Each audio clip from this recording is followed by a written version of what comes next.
East India company British government की नहीं थी, वहाँ के काइंड ऑफ ट्रेडिंग कंपनी। कैसे एक्ट आ रहे हैं, फिर इंडियन कैसे कर रहे हैं डिमांड, क्योंकि कहीं ना कहीं international relationship it is linked with political system या stability of the government. It is for India but not for India. आप क्या क्या फीचर हो सकते हैं कॉन्स्टिट्यूशन में? तो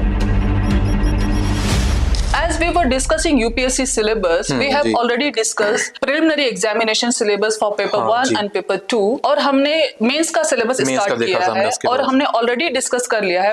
We discussed in detail what would be the papers, कितने पेपर होंगे, पेपर में कितने मार्क्स होंगे, हर एक चीज हमने बहुत डिटेल में डिस्कस की है। तो मेंस के सिलेबस में जीएस पेपर 1 को बहुत डिटेल में डिस्कस किया है हमने। पूरे जो टॉपिक्स हैं अप्रोक्सीमेटली 12 टॉपिक्स यूपीएससी ने दिए हैं, तो उसको हमने डिटेल में ब्रेक करके सब टॉपिक्स क्या हो सकते हैं, उन टॉपिक्स में क्या इंपॉर्टेंट चीजें हो सकती हैं, वी डिस्कस्ड इन डिटेल। अगर आपने ये सारे वीडियोस देखोगे जीएस सिलेबस के, तो आसानी हो जाएगी कि इसमें क्या उठा के पढ़ सके कि कहां से क्या पढ़ना है, कितना पढ़ना है, क्या इसके अंदर आता है पढ़ने के लिए। तो here we come to GS paper 2। GS paper 2 what UPSC says, constitution, polity, governance, social justice and one more topic UPSC adds international relations। तो यहाँ पे देखने की बात ये है कि पहले यूपीएससी ने पूरे इंडियन कॉन्स्टिट्यूशन को ही यूपीएससी ने अलग अलग पार्ट में डिवाइड किया है और उसके साथ डिटेल में भी दिया है। हम सारे points point two point discuss करेंगे। तो यहाँ पे what UPSC says along with international relationship इस सब्जेक्ट में, इस पेपर में इसलिए आया है क्योंकि कहीं ना कहीं international relationship it is linked with political system या stability of the government, diplomatic relation कैसे बनाना है, diplomatic relationship with any other country, because when government have MOU with other countries, it is on the basis of the stability और हर government। जो भी state है उनकी political philosophy क्या है, आपसे मैच कर रही है कि नहीं कर रही है, फिर उसके बाद हम कैसे उनसे रिलेशन बनाएंगे। तो इसलिए आईआर भी कहीं ना कहीं कॉन्स्टिट्यूशन इसका बेस्ट एग्जांपल है बांग्लादेश, वहाँ पे शेख हसीना आती है तो यूपीए का रिलेशनशिप अच्छा हो जाता है और उसकी बहन आती है तो एनडीए का रिलेशनशिप अच्छा हो जाता है। अपने नेबरहुड में कई बार ऐसा हमने देखा है कि रिलेशनशिप कैसे बनते हैं। अभी मालदीव्स का देख लो, एक तो एग्जांपल है। तो जब यूपीए था तो अच्छा था, एनडीए के बाद वो खराब हो गया बिकॉज ऑफ सम अंडरस्टैंडिंग। पिछले जो वहाँ की सरकार थी उससे अच्छा रिलेशनशिप चल रहा था इनका एनडीए का, लेकिन अभी जो आपका वहाँ पे जो अभी जो इलेक्शन हुए चेंज हुए, अब उनके रिलेशनशिप तो ये इंटरनेशनल रिलेशनशिप भी इस पे डिपेंड रहते हैं और वो एक पॉलिटिकल आइडियोलॉजी का पार्ट है। Political ideology. तो आप कॉन्स्टिट्यूशन समझेंगे तो इसलिए वहाँ पे इंटरलिंक हो जाता है कॉन्स्टिट्यूशन वहाँ पे, इसलिए आईआर को भी पेपर 2 में इन्होंने रखा है। Now here what UPSC says in GS paper 2, the first point, constitution of India, historical undermining, evolution, मतलब बैकग्राउंड इवोल्यूशन, इसमें इवोल्यूशन कैसे हो रहा है कॉन्स्टिट्यूशन और features, amendment, significant provisions and basic structure. तो इन सब चीजों को यूपीएससी ने एक पॉइंट में दे दिया है। अब for example when it comes to historical underpinnings and evolution, इनमें लगभग 4 पॉइंट आते हैं इन विच रेगुलेटिंग एक्ट्स, जो बैकग्राउंड है हमारे कॉन्स्टिट्यूशन का, उसमें रेगुलेटिंग एक्ट कहां से आते हैं? 1773 रेगुलेटिंग एक्ट जो बनाया था। और जो दूसरा पॉइंट आता है constituent assembly. See if you want to have a constitution there should be somebody should made it, तो इसलिए कॉन्स्टिट्यूएंट असेंबली बनाई गई। और उसके बाद में आता है ऑब्जेक्टिव रेजोल्यूशन। तो इसमें जिसे आज प्रीएम्बल कह देते हैं। यस, तो enhancement and enforcement of the constitution. सी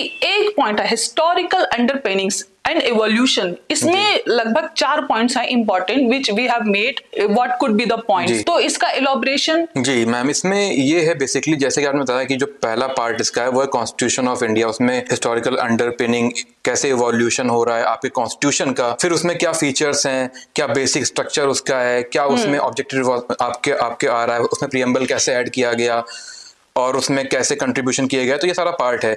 तो अगर हम स्टेप बाय स्टेप देखें तो हिस्टोरिकल अंडरपिनिंग और इवोल्यूशन जो है, आप अगर देखो तो कॉन्स्टिट्यूशन कैसे इवॉल्व हुआ, कहाँ से, तो अगर आप देखो तो हमारा जो रूल हमारे ऊपर हुआ वो 200 साल का रूल हुआ। पहले 1764 में जब आपका बक्सर का वॉर हुआ, जब आपका बैटल ऑफ बक्सर हुआ, तो उसके बाद ट्रीटी ऑफ इलाहाबाद हुआ। तो उसके बाद क्या हुआ कि जो ईस्ट इंडिया कंपनीज थी उसके ऊपर उसका होल्ड पूरे इंडिया पे हो गया, बेसिकली बंगाल पे हुआ लेकिन धीरे धीरे पूरे इंडिया पे हो गया। दीवानी राइट्स उनको वहाँ रेवेन्यू राइट्स मिल गए, उनको वहाँ से रेवेन्यू एक्सट्रैक्ट होने लग गया। उसको करने के लिए ब्रिटिश सरकार ने कैसे एक्ट बनाए, तो वो उन्होंने पहले एक्ट बनाए। यहाँ पे आपको समझना ये चाहिए कि regulating act it is for India, but not for Indians. because it is for East India Company and its officers. तो वो इसलिए बने, जैसे रेगुलेटिंग एक्ट हो गया, फिर चार्टर एक्ट आया, फिर उसके पहले पिट्स इंडिया एक्ट भी आया। कोई बच्चों को पढ़ना है। Before anybody know what is East India Company, I will like to tell कि East India Company British government की नहीं थी, वहाँ के काइंड ऑफ ट्रेडिंग कंपनी। हाँ, ट्रेडिंग कंपनी, एक ऑर्डिनरी जैसे कि अंबानी की रिलायंस कंपनी है, उस तरह की एक कंपनी थी। लेकिन वो कंपनी ओन करते थे जो लोग ब्रिटिश कांग्रेस में, मतलब ब्रिटिश पार्लियामेंट में जो बैठे थे, मिनिस्टर्स या आप उनमें से काफी लोग उसने करते थे ओन, वो लोग ओन करते थे। और क्योंकि वो गवर्नमेंट के अंडर में थे और दे वर अ बिजनेसमैन आल्सो, जैसे कि कई सारे अभी आज भी हम कई सारे देखते हैं पॉलिटिशियन है, तो यूएसए का प्रेसिडेंट आया था, इंडिया में भी ऐसा डोनाल्ड ट्रम्प था, जो बिजनेसमैन था, प्रेसिडेंट था, लेकिन वो यूएसए का था, उस तरह से, लेकिन वो था बिजनेसमैन। तो उस तरह से ये लोग भी बिजनेसमैन थे, लेकिन ये प्राइवेट कंपनी थी। जब 1857 में यहाँ पे 1858 में यहाँ पे वॉर ऑफ इंडिपेंडेंस हुई, फर्स्ट वॉर ऑफ इंडिपेंडेंस, पहली रिवोल्ट हुई या पहली फर्स्ट वॉर ऑफ आपके इंडिपेंडेंस होती है, तो उसके पहले क्राउन ने कैसे रूल किया, आपको वो सारे एक्ट पढ़ते हैं, जिसमें कि मैंने आपको चार्टर एक्ट्स आते हैं। फिर जब 1857 जब की पहली वॉर ऑफ इंडिपेंडेंस होती है, तो उसके बाद आपका आता है 1858 का जो एक्ट है, वो उसमें ब्रिटिश क्राउन डायरेक्ट ले लेती है अपने हाथों में सुप्रीमेसी पूरे इंडिया का। तो वहाँ पे इंपीरियल वहाँ पे सरकार बन जाती है, गवर्नमेंट वहाँ पे चेंज हुआ, लेकिन इंडिया में कोई चेंजेस नहीं। फिर वहाँ ईस्ट इंडिया कंपनी का आपको पूरा वहाँ पे फिनिश हो जाएगा पूरी यहाँ पे एक बात कह सकते हैं कि जेलर के बदलने से जेल के हालात बदतर या बेहतर हो सकते हैं। ये यहाँ पे अप्लाई हो सकता है। तो यहाँ पे आप ये चीज देखिए कि आप कैसे आपको पढ़ना है स्ट्रक्चर।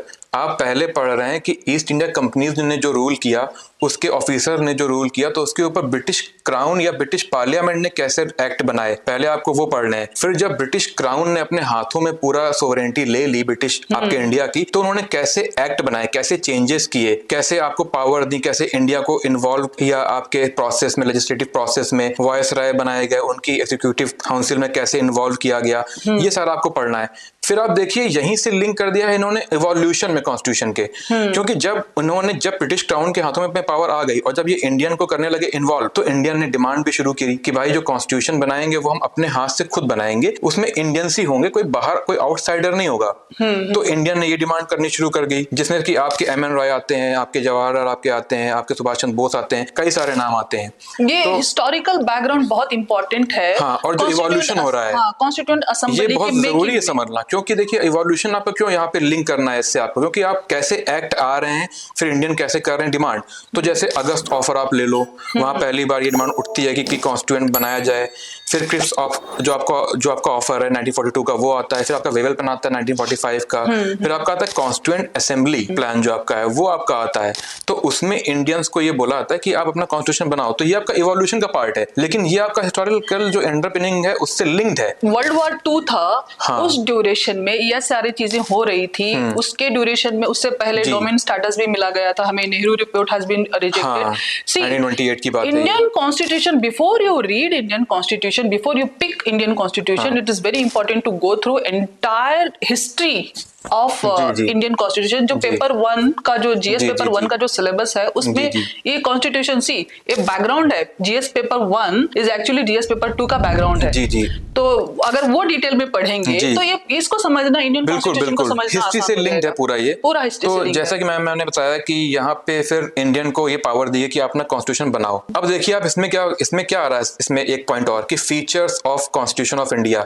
तो जब आपका कॉन्स्टिट्यूशन बन गया, जब आपकी ड्राफ्टिंग कमेटी ने फॉर्म कर दिया कॉन्स्टिट्यूशन, वेरियस सोर्सेज से कॉन्स्टिट्यूशन लिया, जो फीचर्स हैं, ये फीचर्स में कुछ पॉइंट्स हैं। See UPSC said features of India, first point में features of constitution of India. तो फीचर्स में UPSC says return flexibility and rigidity, federal and unity, and parliamentary and president versus parliamentary of government. Actually ये जो features हैं आपको इसलिए पढ़ने जरूरी है, जैसे मैं आपको बता रही हैं कि ये फीचर्स में आपको पढ़ना क्या है, आप क्या क्या फीचर हो सकते हैं कॉन्स्टिट्यूशन में। तो आपको कुछ बेसिक फीचर, जैसे मैंने बताया पार्लियामेंट्री फॉर्म की यहाँ पे गवर्नमेंट बनती बनती है, फिर पार्लियामेंट्री फॉर्म की गवर्नमेंट तो बनती है, लेकिन उसके अंदर जो आपके सेंटर और स्टेट्स की हैं गवर्नमेंट वो कैसे बनती है, फिर आपका बाइक कैमरा लेजिस्लेशन होता है। पार्लियामेंट्री एक फॉर्म है और पार्लियामेंट्री एंड प्रेसिडेंशियल भी फॉर्म है। लेकिन इंडियन जो कॉन्स्टिट्यूशन है उसने पार्लियामेंट्री फॉर्म को फॉलो किया है। हाँ। तो इसलिए हमको जो अपने फीचर पढ़ने हैं कॉन्स्टिट्यूशन के उसमें पार्लियामेंट्री फॉर्म पढ़ना है, प्रेसिडेंशियल फॉर्म को हमको समझना है कि वो कैसी हो सकती है, लेकिन हमारे इंडिया में फॉलो नहीं होती वो। अब पार्लियामेंट्री स्ट्रक्चर के बाद हमें क्या पढ़ना है कि बाइक कैमरा स्ट्रक्चर क्या होता है,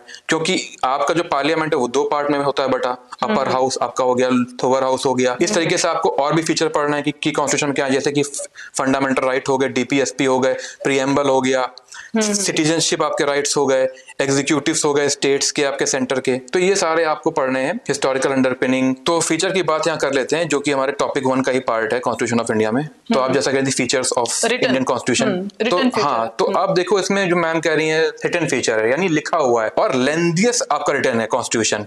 यानी कि अगर आप देखो आप 1947 का जब कॉन्स्टिट्यूशन बना, 1948 1950 तक आपके ड्राफ्ट हुआ पूरा फाइनल, वो फिर आपका फोर्स में आ गया, तो उसमें 395 आपके आर्टिकल्स थे, 20 पार्ट्स थे, फिर वो बड़े 22 पार्ट्स हुए, 25 पार्ट्स हैं, 450 प्लस आर्टिकल्स हैं, 106 अमेंडमेंट हो चुके हैं, तो काफी लेंथियस रिटन है कॉन्स्टिट्यूशन। अगला फीचर इसमें एक आता है मैम फ्लेक्सिबिलिटी एंड रिजिडिटी। हाँ, रिजिडिटी और फ्लेक्सिबिलिटी इसलिए पढ़ना जरूरी है क्योंकि आप देखो आपका जो कॉन्स्टिट्यूशन इंडियन कॉन्स्टिट्यूशन वो यूएसए जैसा आपका फ्लेक्सिबल और ब्रिटेन जैसा, हाँ, और जैसा आपका जो आपका ब्रिटेन है वहां, मतलब वहां जितनी रिजिडिटी या फ्लेक्सिबिलिटी है दोनों ही अपने कॉन्स्टिट्यूशन में नहीं है। यूएसए और ब्रिटेन जैसे दोनों ही फ्लेक्सिबल और रिजिडिटी का ब्लेंड है अपना अपना जो कॉन्स्टिट्यूशन है। Federal and unitary. अब आप देखो नेक्स्ट फीचर जो इसमें है वो है यूनिटरी एंड फेडरल फीचर। तो यूनिटरी फीचर क्या हो सकते हैं, यानी कि आपको जो यूनियन गवर्नमेंट है वो कैसे करेगी काम, आपके जो फेडरल गवर्नमेंट है, फेडरल आप यहाँ पे सिंपल समझो डिवीजन ऑफ पावर का आपका जो बेसिक जो यहाँ पे प्रोसेस है, तो आपकी कैसे डिवाइड, हाँ, यूनियन और स्टेट के बीच में कैसे पावर डिवाइड होगी, तो उसका प्रिंसिपल आपको पढ़ने पड़ते हैं। तो कॉन्स्टिट्यूशन में ये भी दिया गया है कि कभी कभी वो यूनिटरी हो जाता है, जैसे फॉर एग्जाम्पल इमरजेंसी आपकी आती है, प्रेसिडेंट रूल जब आपका आता है तो आपका कॉन्स्टिट्यूशन क्या हो जाता है, यूनिटरी हो जाता है, लेकिन अदर हैंड आपका वो फेडरल रहता है। जैसे आपका आर्टिकल 1 पढ़ो तो आर्टिकल 1 में क्या लिखा हुआ है, India that is Bharat shall be union of state, तो वहां से हमें देखने को मिल रहा है वहां फेडरल जैसी कोई बात नहीं लिखी है, यूनियन है वो स्टेट का, लेकिन फिर भी हमारा कॉन्स्टिट्यूशन फेडरल है क्योंकि स्टेट को भी बराबर राइट्स दिए गए हैं लॉज बनाने के लिए। कॉन्स्टिट्यूशन का एक और फीचर है पार्लियामेंट्री। हाँ, पार्लियामेंट्री स्ट्रक्चर हमने फॉलो किया है, यानी कि हमने पार्लियामेंट्री सोवरेनिटी या पार्लियामेंट्री सुप्रीमेसी को हमने यहाँ पे महत्व दिया, इंपॉर्टेंस दिया है। क्यों? क्योंकि हमने यहाँ पे पीपल्स ऑफ इंडिया को पावर दी है। अगर आप प्रीएम्बल पढ़ो तो प्रीएम्बल में क्या लिखा है, we the people of India, representative system है यहाँ पे, रिपब्लिक जो है आपका डेमोक्रेसी जो है वो रिप्रेजेंटेटिव फॉर्म में है, इसलिए पार्लियामेंट्री हमें सिस्टम पढ़ना पड़ता है। व्हाट सर सेइंग, पार्लियामेंट एक वर्ड है और उसके अंदर बहुत सारे उसके फीचर्स हैं, बहुत सारे आर्टिकल्स हैं। It doesn't mean we are discussing only syllabus, we are not discussing entire topic. हम यहाँ पे एंटायर टॉपिक डिस्कस नहीं कर रहे हैं। Now here the next word will B of UPSC syllabus is amendment. Amendment, list of significant amendment and provisions. इसमें आपको पहली चीज तो अमेंडमेंट में ये पढ़नी पड़ती है कि अमेंडमेंट का प्रोसेस क्या है कॉन्स्टिट्यूशन में दिया गया। तो जैसे कि अगर कॉन्स्टिट्यूशन पढ़ेंगे तो उसमें आर्टिकल 368 में आपको प्रोसेस दिया गया अमेंडमेंट का। बेसिक प्रोविजन उसमें 2 ही लिखे हैं कि सिंपल मेजॉरिटी से कैसे हो सकता है अमेंड, स्पेशल मेजॉरिटी से कैसे हो सकता है अमेंड। स्पेशल मेजॉरिटी में एक बात और सिंपल कह दी गई है कि special majority and ratification of half of the state, यानी फेडरल आपका कॉन्स्टिट्यूशन है, साथ ही साथ यूनिटरी भी है, तो फेडरल की वजह से आपको स्टेट्स को भी पावर दी गई है कि आप वो भी बताएं, वो भी अपनी बात रखें कि आप जब अमेंड कर रहे हैं तो स्टेट्स की भी बात सुनी जाए। तो ये भी आपका अमेंडमेंट का एक फीचर है। फिर आपको अमेंडमेंट पढ़ते पढ़ते आपको ये भी पढ़ना उसमें कि कितने अमेंडमेंट्स हो चुके हैं, कौन कौन से इंपॉर्टेंट आपके अमेंडमेंट हैं, लैंडमार्क्स अमेंडमेंट, लैंडमार्क कौन कौन से अमेंडमेंट हैं। जैसे अभी आपको मैं एग्जांपल दूं तो 106 कॉन्स्टिट्यूशनल अमेंडमेंट ये आपका एक लैंडमार्क अमेंडमेंट है। इसी तरह आपको 42nd कॉन्स्टिट्यूशनल अमेंडमेंट पढ़ना पड़ता है, 44th पढ़ना पड़ता है, फर्स्ट पढ़ना पड़ता है, 9th पढ़ना है, बहुत सारे पढ़ने पड़ते हैं। लेकिन आपको प्रीवियस जो 10-12 अमेंडमेंट हुए हैं, सपोज अगर मैं कहूँ 98th अमेंडमेंट से लेकर के 106 आप ये 6-7 तो जरूर पढ़ के जाओ एग्जाम में। बिल्कुल। Now here comes to the next word what UPSC says in first topic में, तो सिग्निफिकेंट प्रोविजन। सिग्निफिकेंट प्रोविजंस में है fundamental rights. Fundamental rights don't take it lightly कि आपके राइट्स क्या हैं। बेसिकली अगर मैम आप देखो ना तो यूपीएससी मोस्टली क्वेश्चन आपके यहीं से पूछता है, फंडामेंटल राइट्स से, चाहे वो प्री हो चाहे वो मेंस हो। ज्यादातर क्वेश्चन आपके फंडामेंटल राइट्स से आते हैं क्योंकि राइट्स क्या है, वो सिटीजन को दिए गए हैं स्टेट के थ्रू। कॉन्स्टिट्यूशन ने दिया है कि स्टेट ये करेगी इंश्योर कि बेसिक जो राइट्स हैं वो क्या सिटीजन को मिल रहे हैं, जैसे right to equality, freedom of speech article 21 आपका 21 ये Here I like to add one more thing. Fundamental rights, Supreme Court said it is a part of basic structure. Fundamental rights basic structure का part है, because अगर आप article 13 पढ़ो तो उसमें ये बात लिखी गई है कि ऐसे कोई लॉज जो कि वायलेट करेंगे आपके फंडामेंटल राइट्स को नल एंड वाइड कर दिए जाएंगे। तो यहाँ पे सर ने अभी कहा फंडामेंटल राइट्स को आप बहुत सारे राइट्स हैं, you have to go through each and every right. आपके पार्ट 3 में आते हैं। सेट के प्रीलिम्स में भी पूछा जाता है, मेंस में भी पूछा जाता है, मेंस में तो इसमें दोनों को आप नजर में रखते हुए, दिमाग में रखते हुए, you have to go through each and every fundamental right in detail. आपको डिटेल में पढ़ना पड़ता है ये फंडामेंटल राइट। इवन इसमें सिग्निफिकेंट ऑफ प्रोविजंस में डीपीएसपी भी है। जी ma'am. It comes in part 4 of Indian constitution. जी मैम। डीपीएसपी और फंडामेंटल राइट्स को आपको साथ में रख के पढ़ना पड़ता है, क्योंकि फंडामेंटल राइट्स आपके पॉलिटिकल आपको बेसिस करते हैं प्रोवाइड, लेकिन आपके जो डीपीएसपी वो आपको सोशल एंड इकोनॉमिक बेसिस करते हैं प्रोवाइड, किसको? सिटीजन्स को। यस। तो आपकी स्टेट का नेचर क्या है ये बताते हैं डीपीएसपी। वेलफेयर स्टेट है हमारी इंडिया की, ये आपके आर्टिकल 38 में लिखा हुआ है। तो इस तरीके से आपको डीपीएसपी और फंडामेंटल राइट्स है, डीपीएसपी है, the next word is judicial review. Judicial review एक इंपॉर्टेंट चीज है जो कि हमने यूएसए से लिया है। जुडिशियल रिव्यू आपका बताता है कि आप जो लॉज बना रही है पार्लियामेंट, उसका आप रिव्यू कर सकते हैं। जो आपकी जुडिशरी है, जो एक ऑर्गेन है आपके पार्लियामेंट्री स्ट्रक्चर का। सुप्रीम कोर्ट की बात हो रही है। हाँ, जुडिशरी सुप्रीम कोर्ट या आपके लोअर कोर्ट हो गए, हाई कोर्ट हो गए, बेसिकली हम सुप्रीम कोर्ट ही कहते हैं कि वही ये देखता है कि लॉज कैसे बन रहे हैं, बैलेंसेस रखता है, बना करके रिव्यू करता है। सिग्निफिकेंट फीचर्स में एक और आता है यूनिवर्सल अडल्ट फ्रेंचाइजी। ये जैसे मैंने पहले कहा कि we the people of India, ये प्रीएम्बल में लिखा है। तो यानी पावर किसको दी जा रही है? पावर दी जा रही है पीपल्स को, जो इंडिया के सिटीजन्स हैं, जो लोग हैं। जब पावर दी जा रही है तो किस बेसिस पे दी जा रही है? रिप्रेजेंटेशन की पावर दी जा रही है। याद रखना, for the people, to the people, democracy. Abraham Lincoln की एक बहुत फेमस लाइन है डेमोक्रेसी को समझाने के लिए। Democracy is what? Is for the people, by the people, to the people. तो रिप्रेजेंटेटिव फॉर्म है यहाँ पे, इसलिए उसको बताने के लिए आपके यहाँ पे हर 5 साल में आपके इलेक्शन होते हैं। तो इलेक्शन में आपका जो बेसिस है वो है यूनिवर्सल एडल्ट फ्रेंचाइजी। जो सिटीजन 18 साल के ऊपर है वो वोट कर सकते हैं। तो ये क्यों? क्योंकि we the people of India, power किसको है? लोगों को। तो रिप्रेजेंटेशन किसको मिल रहा है? लोगों को। तो वो अपना हक बता सकें कि हमारा भी पूरा हक है इस स्टेट पे, हमारे इंडिया पे। तो वो वोटिंग सिस्टम में आपके काउंट होता है, इसलिए यूनिवर्सल फ्रेंचाइजी एक फीचर है। और ये सिग्निफिकेंट फीचर में single citizenship.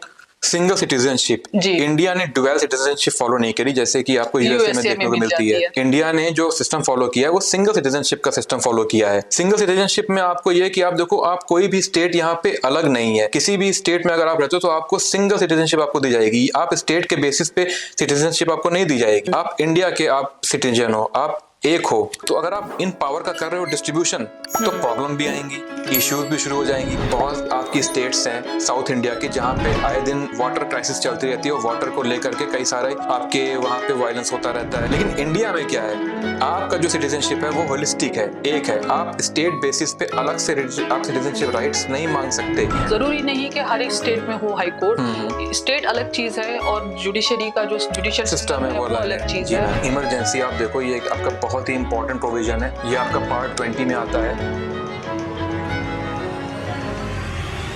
Single citizenship you mean to say, आपका कहने का मतलब है जैसे कि यूएसए में स्टेट की बेसिस पे सिटीजनशिप मिलती है। जो मान लो जो मैक्सिको में सिटीजन है वो कैलिफोर्निया में नहीं होगा, लेकिन वो पूरा यूएसए का सिटीजनशिप है। हाँ, एक्चुअली में जो वहाँ के सिटीजन है वो यूएसए के सिटीजन तो है ही है, लेकिन वो स्टेट के भी आपके सिटीजन है। जैसे अगर आप स्टेट वहाँ लें, वेरियस स्टेट्स हैं, तो वो अपने स्टेट के भी सिटीजन है, उनको वहाँ भी वेरियस राइट्स मिले हैं।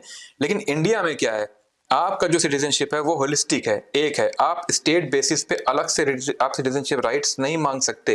आपको, आप भारत के नागरिक हो, आपको सिंगल बेसिस पे आपको राइट दिया जाएगा सिटीजनशिप का। सिग्निफिकेंट प्रोविजन का जो नेक्स्ट वर्ड है, it would be the separation of power. Separation of power का प्रिंसिपल। हाँ, ये बहुत ही इंपॉर्टेंट पार्ट है, सेपरेशन ऑफ पावर का प्रिंसिपल। ये हमारे, अगर आप देखो तो DPSP, directive principle of state policy, जो कि पार्ट 4 में दिया गया, उसका एक पार्ट है।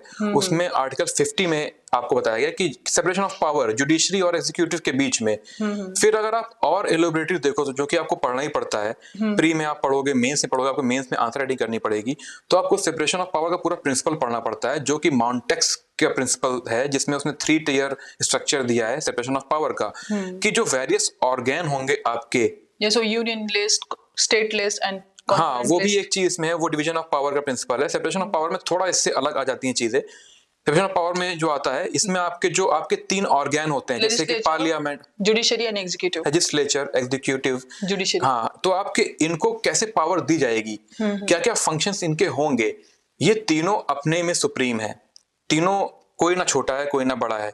और सेपरेशन ऑफ पावर के प्रिंसिपल बताते हैं कि तीनों को पावर इक्वल दी गई है, तीनों बैलेंस करते हैं, तीनों आपस में। ये नहीं है कि कोई एक सुप्रीम है या कोई एक नीचा है, तीनों बराबर हैं। सेपरेशन ऑफ पावर के प्रिंसिपल से ही आपको ये देखने को मिलता है कि सभी को बराबर राइट्स मिल रहे हैं कि नहीं। इसलिए सेपरेशन ऑफ पावर बहुत इंपॉर्टेंट है पढ़ने के लिए। यहाँ पे एक और वर्ड आ जाता है, बेसिक स्ट्रक्चर।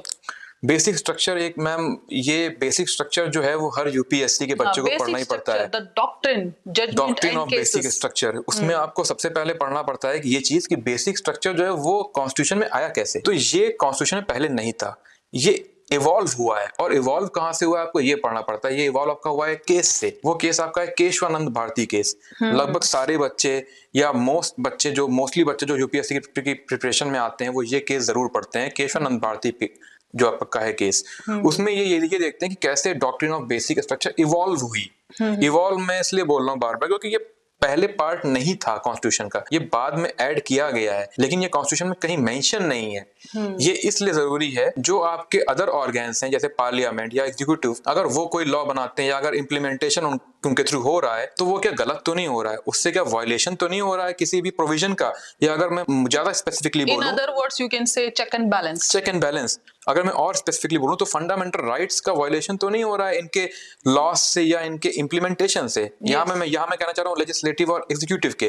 तो इसलिए आपको बेसिक स्ट्रक्चर का प्रिंसिपल आपको दिया गया कॉन्स्टिट्यूशन में, आपको सुप्रीम कोर्ट ने ये दिया कि जिससे कि आप वेरियस प्रोविजन को रख सकें। कुछ ऐसे बेसिक प्रोविजंस हैं जिनको पार्लियामेंट या एग्जीक्यूटिव टच ना करें, उनको चेंज ना किया जाए, अमेंड ना किया जाए। तो इसलिए बेसिक स्ट्रक्चर डॉक्ट्रिन पढ़ना बहुत इंपॉर्टेंट है। तो हियर यूपीएससी GS पेपर 2 का जो सेकंड टॉपिक है, functions and responsibilities of the union and the state. इसके फंक्शंस और रिस्पॉन्सिबिलिटीज में हमने कुछ शॉर्टलिस्ट किए हैं कुछ टॉपिक्स, जैसे कि 7th शेड्यूल है, लेजिस्लेटिव फंक्शंस हैं, फाइनेंशियल फंक्शंस हैं, and also administrative functions, quasi judicial functions हैं। यस, ये सारे पढ़ने पड़ते हैं बच्चों को। Issues and challenges pertaining to the federal system. जी मैम। और इसमें functions and responsibilities of the union and the state में द 7th शेड्यूल। जी मैम, एक्चुअली फंक्शन और रिस्पॉन्सिबिलिटी की बात की जाए तो यूनियन और स्टेट की, तो जैसा कि आपने बहुत अच्छा पॉइंट कहा, ये आपको फेडरल सिस्टम ही पढ़ना पड़ेगा। आपको एक्चुअली फंक्शन और जो रिस्पॉन्सिबिलिटी है वो आप बिना फेडरल नेचर को समझे नहीं कर सकते। आपको सबसे पहले ये बात ध्यान रखनी है कि आप बेसिक फंडामेंटल जरूर समझें। जैसे यहाँ अगर मैं बात कर रहा हूँ फेडरल स्ट्रक्चर या फेडरल सिस्टम की, तो आपको ये समझना ही पड़ेगा कि फेडरल सिस्टम का मीनिंग क्या है। सबसे पहले तो ये डिवीजन ऑफ पावर का प्रिंसिपल पे फॉलो होता है। और अगर मैं और अच्छे से आपको समझाऊं तो ये प्रिंसिपल आप देखते हैं 7th शेड्यूल में या आर्टिकल 246 में भी आपको देखने को मिलता है। लेकिन 7th शेड्यूल में आपको सारे अच्छे से समझ में आ जाएगा कि हाँ कैसे यूनियन के क्या सब्जेक्ट्स हैं, स्टेट के क्या सब्जेक्ट्स हैं और कंकरेंट सब्जेक्ट्स कौन कौन से हैं। यानी कि यूनियन जो गवर्नमेंट है उसको कौन कौन से सब्जेक्ट्स पे लॉज बनाने की पावर है, स्टेट जो आपकी गवर्नमेंट है उसको कौन कौन से सब्जेक्ट पे लॉज बनाने की पावर है, और कौन से ऐसे सब्जेक्ट में जिन पे दोनों को ही लॉज बनाने की पावर है। तो अगर ये सब्जेक्ट आपके डिवाइड नहीं किए जाएंगे तो आपके फेडरल सिस्टम को पढ़ने का कोई सिग्निफिकेंस नहीं है। एंड लेजिस्लेटिव फंक्शंस, आपको लेजिस्लेटिव फंक्शंस पढ़ने पड़ेंगे कि कैसे जो यूनियन लेजिस्लेचर है या कैसे जो स्टेट लेजिस्लेचर है उसको क्या क्या पावर दी गई है, कौन कौन सी ऐसी पावर्स हैं, कौन कौन सी ऐसी फंक्शंस हैं जो आपके यूनियन लेजिस्लेचर के पास है, कौन कौन सा ऐसे फंक्शन या पावर है जो आपके स्टेट लेजिस्लेचर के पास है। एंड फाइनेंशियल फंक्शंस, अगर आप फाइनेंशियल फंक्शन भी पढ़ें तो उसमें आप देखते हैं हमारे पास फाइनेंस कमीशन है जो आर्टिकल 280 में दी गई है। उसमें डिवोल्यूशन ऑफ फाइनेंसेस की बात करी गई है बिटवीन सेंटर एंड स्टेट। तो कौन कौन से ऐसे टैक्सेस हैं या कौन कौन से रेवेन्यूज के सोर्स हैं जहां से आप असेसमेंट हो रहा है, कहां से आपको मिल रहा है रेवेन्यू सोर्स। फिर रेवेन्यू मिलने के बाद, टैक्सेस मिलने के बाद, ये जो आपको मनी या जो आपको पैसा मिलता है इसका कैसे डिस्ट्रीब्यूशन हो रहा है between state and between state and centre and between various states also, तो ये आपका फाइनेंस कमीशन के थ्रू होता है। तो आपके जो फाइनेंशियल फंक्शन है, रिस्पांसिबिलिटीज हैं, वो भी आपको देखनी पड़ती हैं simultaneously. and next is administrative functions. Administrative function में अगर मैं आपको सिंपल सा एग्जांपल दूं तो आप देखिए, जैसे बहुत बार आपने देखा होगा कि बहुत आपकी स्टेट्स हैं साउथ इंडिया की जहां पे आए दिन वाटर क्राइसिस चलती रहती है और वाटर को लेकर के कई सारे आपके वहां पे वायलेंस होता रहता है या फिर डिमांड होती रहती है कि ये वाटर का यूज किसके थ्रू होगा, कौन स्टेट के थ्रू होगा वाटर का यूज।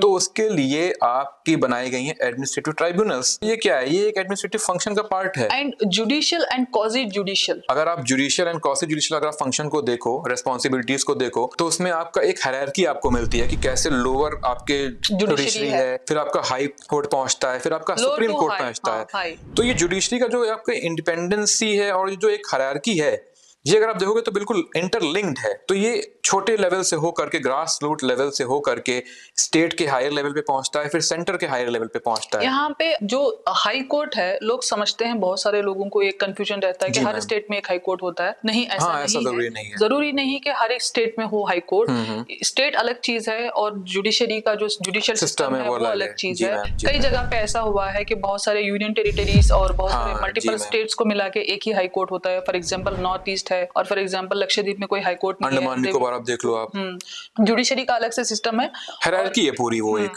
तो it is nothing to do with the state. जी ma'am, I mean to say वो इंडिपेंडेंट है अपने में। जुडिशरी एक अलग पार्ट है, वो हमने देखा भी, वो सेपरेशन ऑफ पावर के प्रिंसिपल में भी वो चीज दी गई है। Issues and challenges pertaining for the federal system.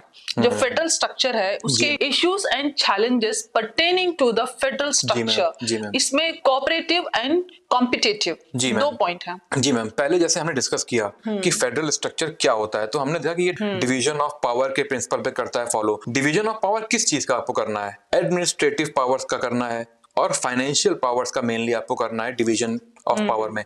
किनके बीच में? यूनियन और स्टेट्स के बीच में। तो आप अगर देखो तो अगर आप इन पावर का कर रहे हो डिस्ट्रीब्यूशन, तो प्रॉब्लम भी आएंगी, इश्यूज भी शुरू हो जाएंगी, क्योंकि एडमिनिस्ट्रेटिव पावर अपने में बहुत बिग पावर है, फाइनेंशियल पावर अपने में एक बहुत बिग पावर है। तो जब इन पावर का डिस्ट्रीब्यूशन होता है तो कहीं ना कहीं इश्यूज उठने शुरू ही हो जाते हैं स्टेट्स के बीच में, सेंटर और स्टेट्स के बीच में, जो कि होना ही होना है। एडमिनिस्ट्रेटिव पावर में भी आप देखो तो ये होना, इसलिए हमें यहाँ ये देखना पड़ता है कि क्या इश्यूज हैं, क्या चैलेंजेस हैं। फिर जैसे मैम ने बताया यहाँ कि इसमें फेडरल स्ट्रक्चर में पढ़ना क्या है, तो यहाँ दो चीजें आपको देखनी है, कोऑपरेटिव फेडरलिज्म और कॉम्पिटिटिव फेडरलिज्म। कोऑपरेटिव फेडरलिज्म हमारे इंडियन जो फेडरलिज्म है वो क्वासी फेडरल उसका है स्ट्रक्चर, उसका प्रोसेस जो एक सिस्टम है वो क्वासी फेडरल है। क्वासी फेडरल क्यों कहते हैं इसे? क्योंकि स्टेट्स को भी राइट है अपने लॉज बनाने के, एडमिनिस्ट्रेटिव लॉज या फाइनेंशियल वेरियस लॉज, और सेंटर को भी उसी साइमल्टेनियस टाइम में बनाने के आपको मतलब राइट है, पावर है। तो इसलिए कोऑपरेटिव वेरियस स्टेट तो कर ही रही है कोऑपरेट अपने में, लॉज, एडमिनिस्ट्रेटिव फंक्शंस में, फाइनेंशियल फंक्शंस में, लेकिन सेंटर भी स्टेट्स के साथ में कर रहा है कोऑपरेट। तो इसलिए हमारा जो कॉन्स्टिट्यूशन है वो कोऑपरेटिव फेडरलिज्म के प्रिंसिपल पे करता है फॉलो। अभी हम देखें पिछले 10 इयर्स से हमने कॉम्पिटिटिव फेडरलिज्म का कर दिया, सिस्टम फॉलो कर दिया है कि वेरियस स्टेट कोऑपरेट तो करे ही करें, लेकिन कंपटीशन भी हटती रहे आपस में। इससे क्या होगा? इससे हमारे जो ग्रोथ ज्यादा बढ़ेगी, डेवलपमेंट होगा। अगर स्टेट्स आपस में ऐसे करें, कंपटीशन करें, जैसे कि आप देखो एडमिनिस्ट्रेटिव पावर ले लो, आप देखो कि जैसे वेरियस आपके फंक्शंस होते हैं एडमिनिस्ट्रेशन में, एजुकेशन को लेकर के, आपके फाइनेंसेस को लेकर के, तो अगर स्टेट कंपटीशन करना शुरू कर देती हैं तो उससे आपका ग्रोथ ज्यादा होता है। इसलिए हमने कॉम्पिटिटिव फेडरलिज्म के स्ट्रक्चर को फॉलो करने शुरू कर दिया रिसेंट ईयर्स में। Issues and challenges of pertaining to federal structure में कुछ पॉइंट्स आते हैं। एक तो है कोऑपरेटिव एंड कॉम्पिटिटिव, अभी आपने डिस्कस किया इसको, और दूसरा है सेंटर एंड स्टेट रिलेशनशिप। तो सेंटर और state relationship could be legislative relationship, administrative relationship, financial relationship, और trend and in centre and state relationship, जो ट्रेंडिंग जो चल रहे होते हैं। ये भी हमने पहले भी देखा है फेडरल स्ट्रक्चर में अपने, कि सेंटर स्टेट में क्या क्या आपके इश्यूज या क्या क्या आपके रिलेशनशिप कैसे हो सकते हैं। तो एडमिनिस्ट्रेटिव बेसिस पे रिलेशनशिप मतलब हो सकते हैं, लेजिस्लेटिव बेसिस पे हो सकते हैं आपके रिलेशनशिप, फाइनेंशियल बेसिस पे हो सकते हैं। तो बच्चों को ये सारी चीजें पढ़नी होती हैं कि सेंटर और स्टेट में जो फेडरल स्ट्रक्चर है उसमें रिलेशनशिप कैसे है, कैसे वो एडमिनिस्ट्रेशन में कर रहे हैं डील, कैसे वो आपके लेजिस्लेट डील कर रहे हैं, कैसे फाइनेंस के आपके प्रोसेस में कैसे डील कर रहे हैं। तो ये सारी चीज पढ़नी पड़ती है इसमें। और एक और चीज है which is very important point again, inter state relationship, inter state water dispute, inter state councils. तो ये जो इंटर स्टेट रिलेशनशिप में अगर आप मैम देखो तो यूनियन और जो आपका स्टेट है उसे डिवीजन ऑफ पावर के प्रिंसिपल पे करता है फॉलो। कुछ सब्जेक्ट्स हैं वो आपके स्टेट जो आपकी 7th शेड्यूल है उसमें यूनियन लिस्ट में दिए गए हैं, पब्लिक एक्ट्स भी आ जाते हैं, रिकॉर्ड्स पे आ जाते हैं। और कुछ आपके सब्जेक्ट्स ऐसे हैं जो स्टेट को दिए गए हैं। तो आपके इंटर स्टेट रिलेशनशिप कैसे होंगे ये भी आपको देखना पड़ेगा कि कौन से सब्जेक्ट्स हैं जो वेरियस स्टेट्स को दिए गए हैं और फिर स्टेट उसमें कैसे आपके रिलेशनशिप रख रहे हैं। जैसे मैम ने आपको यहाँ एग्जांपल दिया वाटर डिस्प्यूट का, तो हमने वाटर डिस्प्यूट रिड्रेसल मैकेनिज्म भी बनाई, ट्राइब्यूनल्स भी बनाई। 1956 में हमने रिवर वाटर ट्राइब्यूनल भी बनाई। ट्रेड एंड कॉमर्स भी है इसमें आ जाता है, ट्रेड एंड कॉमर्स भी इसमें आ जाता है। तो उसके लिए बच्चों को जोनल काउंसिल्स भी आ जाते हैं, जोनल काउंसिल भी इसमें आ जाती हैं। ये सारा इसीलिए बनाया जा रहा है क्योंकि आपको आपके एडमिनिस्ट्रेटर, आपके एडमिनिस्ट्रेशन का कैसा स्ट्रक्चर होगा, आपके लेजिस्लेचर का कैसा स्ट्रक्चर होगा, कैसे आपको रूल्स रेगुलेशन बनाने हैं, कैसे वेरियस स्टेट्स आपकी उन रूल्स रेगुलेशन को करेंगी फॉलो। सेंटर जब बनाएगा कोई रूल्स तो उसको वेरियस स्टेट कैसे करेंगी फॉलो, स्टेट्स जब बनाएंगी रूल्स या रेगुलेशंस तो वो कैसे करेंगी आपस में फॉलो, स्टेट सेंटर से जो रूल बनाए जा रहे हैं उसे कैसे करेंगी फॉलो।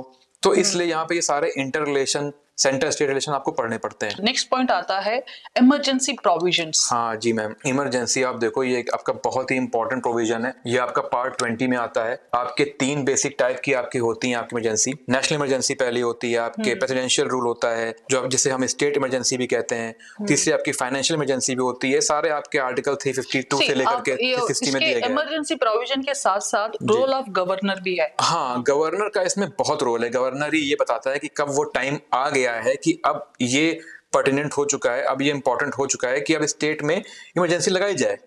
तो फिर प्रेसिडेंट रूल वहां फॉलो हो जाता है या फिर नेशनल इमरजेंसी वहां लग जाती है। लेकिन ये पार्ट है, आपको दिया गया है पावर। ये पावर दी किसको? स्टेट का जो राज्यपाल है उसको, वहां का जो गवर्नर है उसको। तो ये सारे आपको इमरजेंसी प्रोविजन आपको पढ़ने पड़ेंगे आर्टिकल 352 से 360 के बीच में। फिर उसमें आपको ये भी देखना पड़ता है कि इमरजेंसी के टाइम पर आपके फंडामेंटल राइट्स पे क्या इफेक्ट पड़ता है। क्योंकि आपको ये चीज देखनी पड़ेगी क्योंकि फंडामेंटल राइट एक एसेंशियल पार्ट है। सर यहाँ पे बहुत इंपॉर्टेंट बात कह रहे हैं। It is very important, you should not forget to read what would be the impact on fundamental rights during emergency। ये बहुत इंपॉर्टेंट प्रोविजन है। आर्टिकल 358, 359 में इसी के बारे में दिया गया है कि जब इमरजेंसी लगाई जाए तब क्या इंपैक्ट पड़ता है फंडामेंटल राइट्स पे, कौन कौन से राइट्स हैं जिनको कि नहीं दिए जाएंगे सिटीजन को, कौन कौन से राइट अभी भी हैं जो आपको इमरजेंसी के बाद भी दिए जाएंगे। तो बच्चों को ये सारी चीजें पढ़नी चाहिए बहुत होलिस्टिक मैनर पे, क्योंकि प्रीलिम्स और मेंस में दोनों में क्वेश्चन पूछे जाते हैं हर साल इस पार्ट से आपके। और नेक्स्ट वर्ड है रिपोर्ट्स ऑफ वेरियस कमीशंस, जैसे कि ये आरसी रिपोर्ट है, second ARC report, and also पंच सरकारिया कमीशन बनाया गया, पंची कमीशन बनाया गया। ये आपके सेंटर स्टेट पे करता है फॉलो। सेंटर स्टेट रिलेशन को बताने के लिए वेरियस कमीशन बनाई गई, जिसमें कि आपकी बहुत सारी कमीशन है और एडमिनिस्ट्रेशन को लेकर भी कमीशन बनाई गई। एडमिनिस्ट्रेटिव रिफॉर्म कमीशन है, उसकी second report it is very important, बहुत इंपॉर्टेंस रखती है, वो बहुत इंपॉर्टेंट रखती है। और फोर्थ रिपोर्ट भी इंपॉर्टेंट है एथिक्स के लिए। और ऐसी वेरियस रिपोर्ट्स हैं, उसमें बहुत सारी रिपोर्ट्स हैं, सब रिपोर्ट्स हैं, आपको पढ़नी पड़ती हैं। लेकिन इसमें आपको समझना क्या है कि एडमिनिस्ट्रेशन के समय सरकार ने कैसी रिपोर्ट्स बनाई, कैसे आपके रिकमेंडेशन दिए उस रिपोर्ट्स में, जिसे फॉलो करना चाहिए बच्चों को। एडमिनिस्ट्रेटिव जो पंची रिपोर्ट है वो उस रिपोर्ट को एटलीस्ट ये सारे रिपोर्ट्स ऐसे हैं, मतलब एआरसी के अप्रोक्सीमेटली 14-15 रिपोर्ट्स हैं, 15 रिपोर्ट्स अप्रोक्सीमेटली उसमें है। At least go through in detail before you start preparing for UPSC. इसमें एक्चुअली पढ़ना गया बच्चों को कि एडमिनिस्ट्रेशन के समय क्या रिपोर्ट बना रही है सरकार, क्या रिकमेंडेशन है, और सेंटर स्टेट्स के रिलेशनशिप को बनाए रखने के लिए क्या रिपोर्ट बना रही है। तो उसमें जैसे मैंने कहा सरकारिया रिपोर्ट एक बहुत इंपॉर्टेंट रिपोर्ट है, पढ़नी पड़ती है। राजा मन्नार कमीशन बनाई गई थी, उसकी रिपोर्ट आती है, वो पढ़नी पड़ती है। पंची कमीशन जो बहुत ही लेटेस्ट कमीशन 2007 में आया था, उसकी रिपोर्ट आपको पढ़नी पड़ती है। आपको ये पढ़नी चाहिए क्योंकि इससे आपको ये समझ में आता है कि आपके सेंटर और स्टेट के बीच में रिलेशनशिप कैसे होने वाले हैं, या रिकमेंडेशन क्या की गई है कि फ्यूचर में कैसे रिलेशनशिप रखे जाएं। The next topic is devolution of powers and finances to जी मैम, लोकल लेवल्स एंड जी मैम, challenges थराएं। जी मैम। डिवोल्यूशन ऑफ पावर, ये बहुत इंपॉर्टेंट प्रिंसिपल है, बिकॉज ये इसलिए आपको पढ़ना कि डिवोल्यूशन ऑफ पावर किसको और कौन कर रहा है डिवोल्यूशन ऑफ पावर। आपको सबसे पहले ये चीज समझनी है कि पेपर 2 में आपको बेसिक आइडियोलॉजी पे काम करना है, बेसिक डेफिनेशंस पे काम करना है। जैसे डिवोल्यूशन ऑफ पावर का अगर प्रिंसिपल लिया जाए तो ये इसका यहाँ मीनिंग है ट्रांसफर ऑफ पावर। इसको आप फेडरल सिस्टम से नहीं मिला सकते, डिवीजन ऑफ पावर से नहीं मिला सकते, Yes. सेपरेशन ऑफ पावर से नहीं मिला सकते। ये तीनों अपने में इंडिपेंडेंट टर्म है, तीनों का मीनिंग अलग है। डिवोल्यूशन ऑफ पावर में आप ये देखते हैं कि सेंटर कौन कौन सी पावर है जो सेंटर के पास है, लेकिन फिर भी वो पावर होते हुए वो स्टेट को दे रही है कि आप इस पे बना लो लॉ। तो ये डिवोल्यूशन ऑफ पावर का प्रिंसिपल है।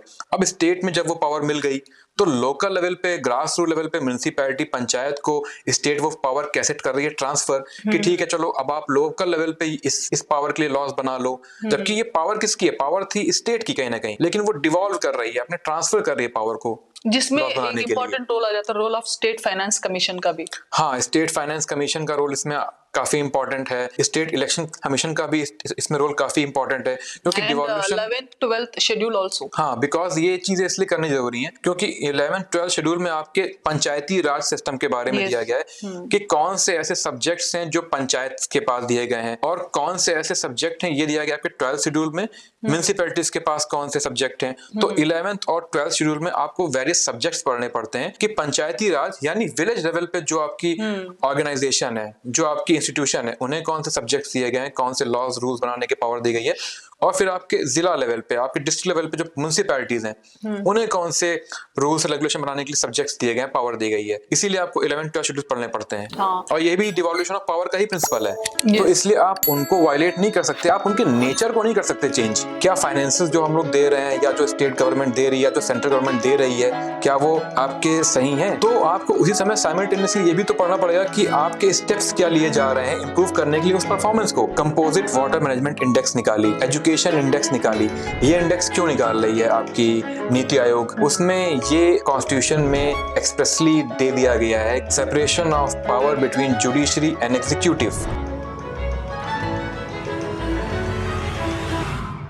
Next word will be reasons जी मैम। For ineffective performance. जी मैम, आपने ये जो टॉपिक बोला ये बेसिकली आपको पढ़ना क्या, क्योंकि आप देखो जो डिवोल्यूशन ऑफ पावर का प्रिंसिपल है उसका बेसिक फंडामेंटल पिलर क्या है? Transfer of power. लेकिन वो अगर बच्चे पढ़ते हैं तो वो शुरू कहां से होता है? वो होता है 73rd कॉन्स्टिट्यूशनल अमेंडमेंट और 74th कॉन्स्टिट्यूशनल अमेंडमेंट, जहां के हमारे पंचायती राज सिस्टम शुरू हुआ, पंचायत बनी, म्युनिसिपैलिटी बनी। तो हमने उनको क्या पावर दी? हमने उनको एडमिनिस्ट्रेटिव पावर दी, हमने उनको फाइनेंशियल पावर दी, हमने उनके इलेक्शन के भी जो होते हैं उसको हमने बनाने के लिए हमने उनको पावर दी, स्टेट इलेक्शन कमीशन बनाई गई। लेकिन अब उनकी परफॉर्मेंस क्या रही, तो उसके रीजंस क्या रहे, ये भी बच्चों को पढ़ने पड़ते हैं कि हमने पंचायती राज या ग्रास रूट लेवल पे डिवोल्यूशन ऑफ पावर का प्रिंसिपल फॉलो तो किया, लेकिन अब उनकी परफॉर्मेंस क्या है ये आपको देखना चाहिए। क्या फाइनेंसेस जो हम लोग दे रहे हैं या जो स्टेट गवर्नमेंट दे रही है, जो सेंट्रल गवर्नमेंट दे रही है, क्या वो आपके सही हैं? क्या उतने फाइनेंसेस में काम हो रहा है? क्या उतने मॉनेटरी वैल्यू में काम उनका हो रहा है?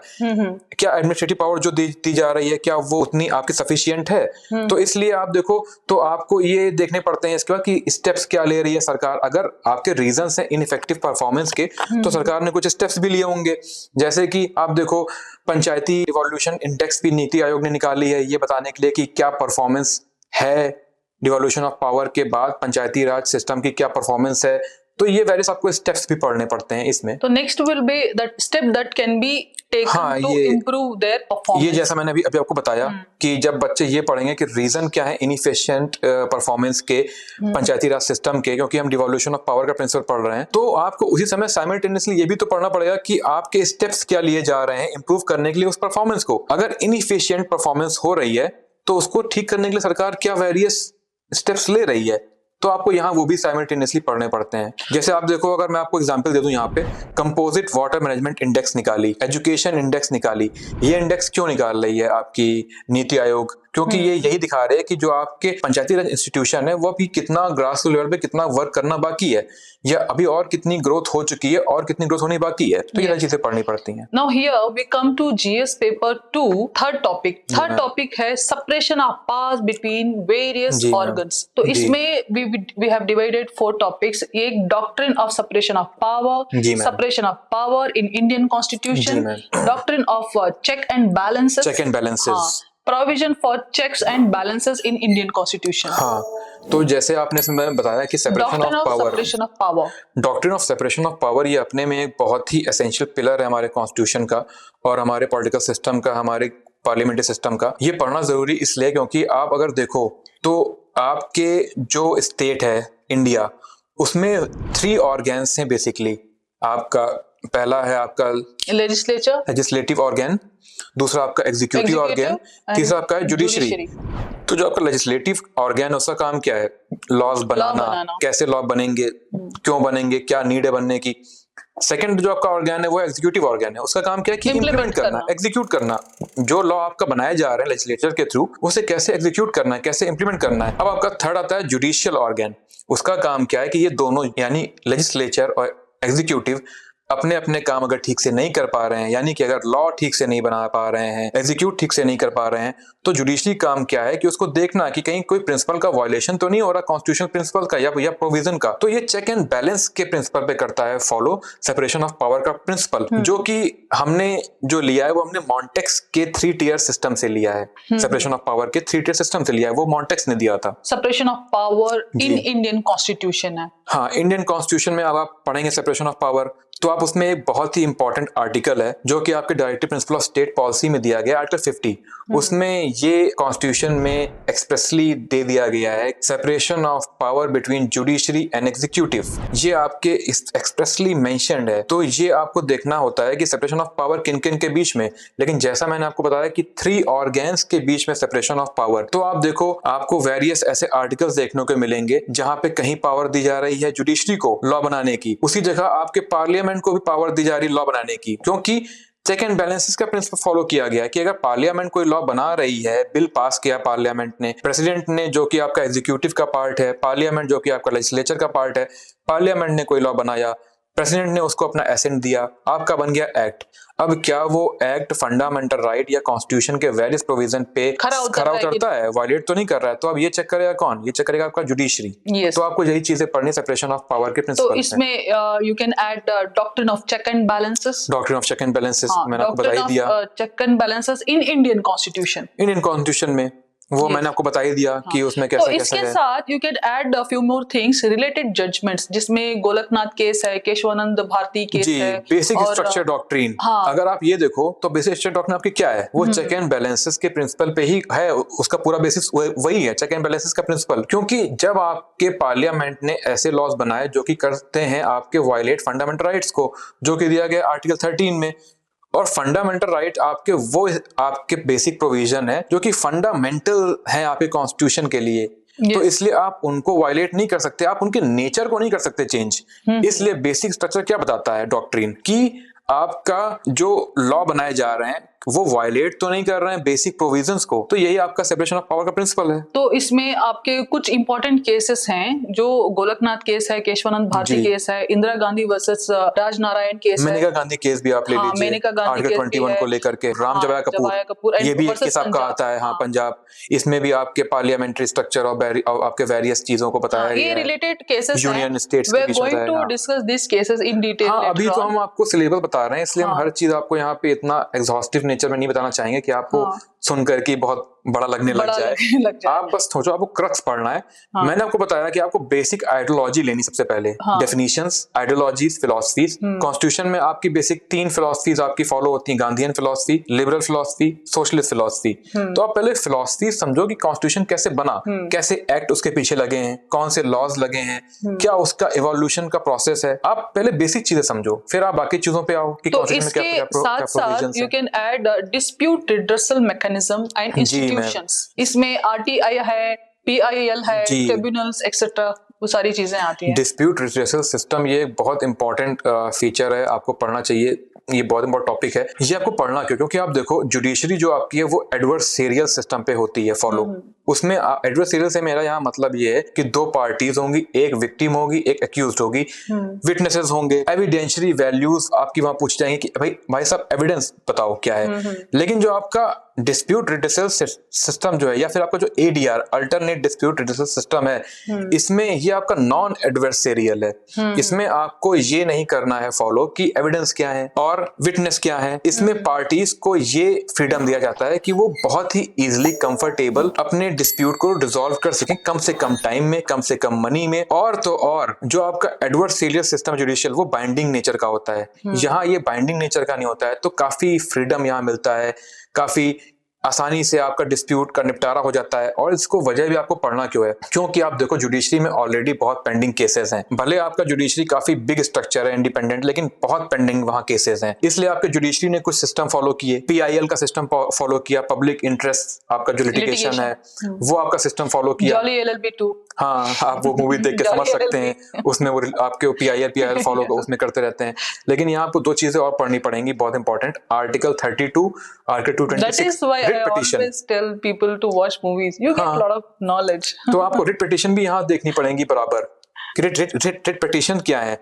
लेकिन आप देखो आपके स्ट्रक्चर बनाया जा रहा है पेंडेंसी ऑफ केसेस को हटाने के लिए। PIL आप फॉलो कर सकते हो, ट्राइब्यूनल्स बनाए गए। ट्राइब्यूनल्स आप क्यों बनाएगी, क्योंकि पेंडेंसी जो केसेस की है वो कम हो जाए। स्पेशलिटी है, कुछ ऐसे केसेस होते हैं जैसे ट्राइब्यूनल्स अगर आप देखो तो 2-3 मैं आपको यहाँ एग्जांपल देता हूँ। सेंट्रल एडमिनिस्ट्रेटिव ट्राइब्यूनल जो आपका दिया गया है आर्टिकल 323A में, इसका क्यों आपको बनाया गया, क्योंकि आपके ये स्पेशल केसेस हैं एडमिनिस्ट्रेशन को लेकर के, उनका आपका रिजोल्यूशन कम से कम टाइम में इजिली हो जाए। क्योंकि यहाँ पे आपको स्पेशल इन्वेस्टिगेशन की जरूरत पड़ेगी, तो आप अलग सिस्टम में जाओ, आपको यहाँ स्पीडियर मैनर में आपका इशू रिजॉल्व हो जाए। आपको मैंने पहले भी बताया, यहाँ पे आपका वाटर ट्राइब्यूनल बनती हैं, आपके टैक्स को लेके ट्राइब्यूनल है, आपके नेशनल कंपनी लॉ ट्राइब्यूनल है, ये भी आपकी ट्राइब्यूनल है। NGT बच्चों ने पढ़ा होगा, नेशनल ग्रीन ट्राइब्यूनल। ये सब क्यों बनाई जा रही है, क्योंकि स्पीडियर मैनर में, कम से कम टाइम में, स्पेशल आपके स्पेशल केसेस में स्पेशल लोगों को लेकर के, जिनको उसकी बारे में पता हो, तो आपके जल्द से जल्द आपका इशू, आपका जो भी इशू है वो रिजॉल्व कर दिया जाए। लैंग्वेज में यू कैन अंडरस्टैंड, मान लो कोई 2 बिजनेसमैन है, दे हैव 50 करोड़ या 100 करोड़ का कुछ मैटर हो सकता है। अब वो सुप्रीम कोर्ट जाएंगे। अब मान लो 50 करोड़ उन्होंने किसी इन्वेस्टमेंट से लिया गया है और वहां पे उनको इंटरेस्ट पे करना है। अब सुप्रीम कोर्ट ले लेगा 2 साल, अब 2 साल तक इंटरेस्ट 2 साल ले लेगा। फिर वहां सुप्रीम कोर्ट क्या करेगा, सुप्रीम कोर्ट वहां पे किसी को बताएगा विक्टिम और किसी को कहेगा एक्यूज्ड। तो उस कंडीशन में क्या होता है, उस कंडीशन में किसी को कंपनसेशन भरना पड़ेगा। कंपनसेशन नहीं भरोगे आप तो आपको फाइन देना पड़ेगा, फाइन नहीं भरते तो आपको जेल में जाना पड़ेगा। आपको 6 साल की जेल हो सकती है, 3 साल की जेल हो सकती है, लॉस होता है, टाइम लॉस होता है, और फिर आप एक्यूज बन जाते हो।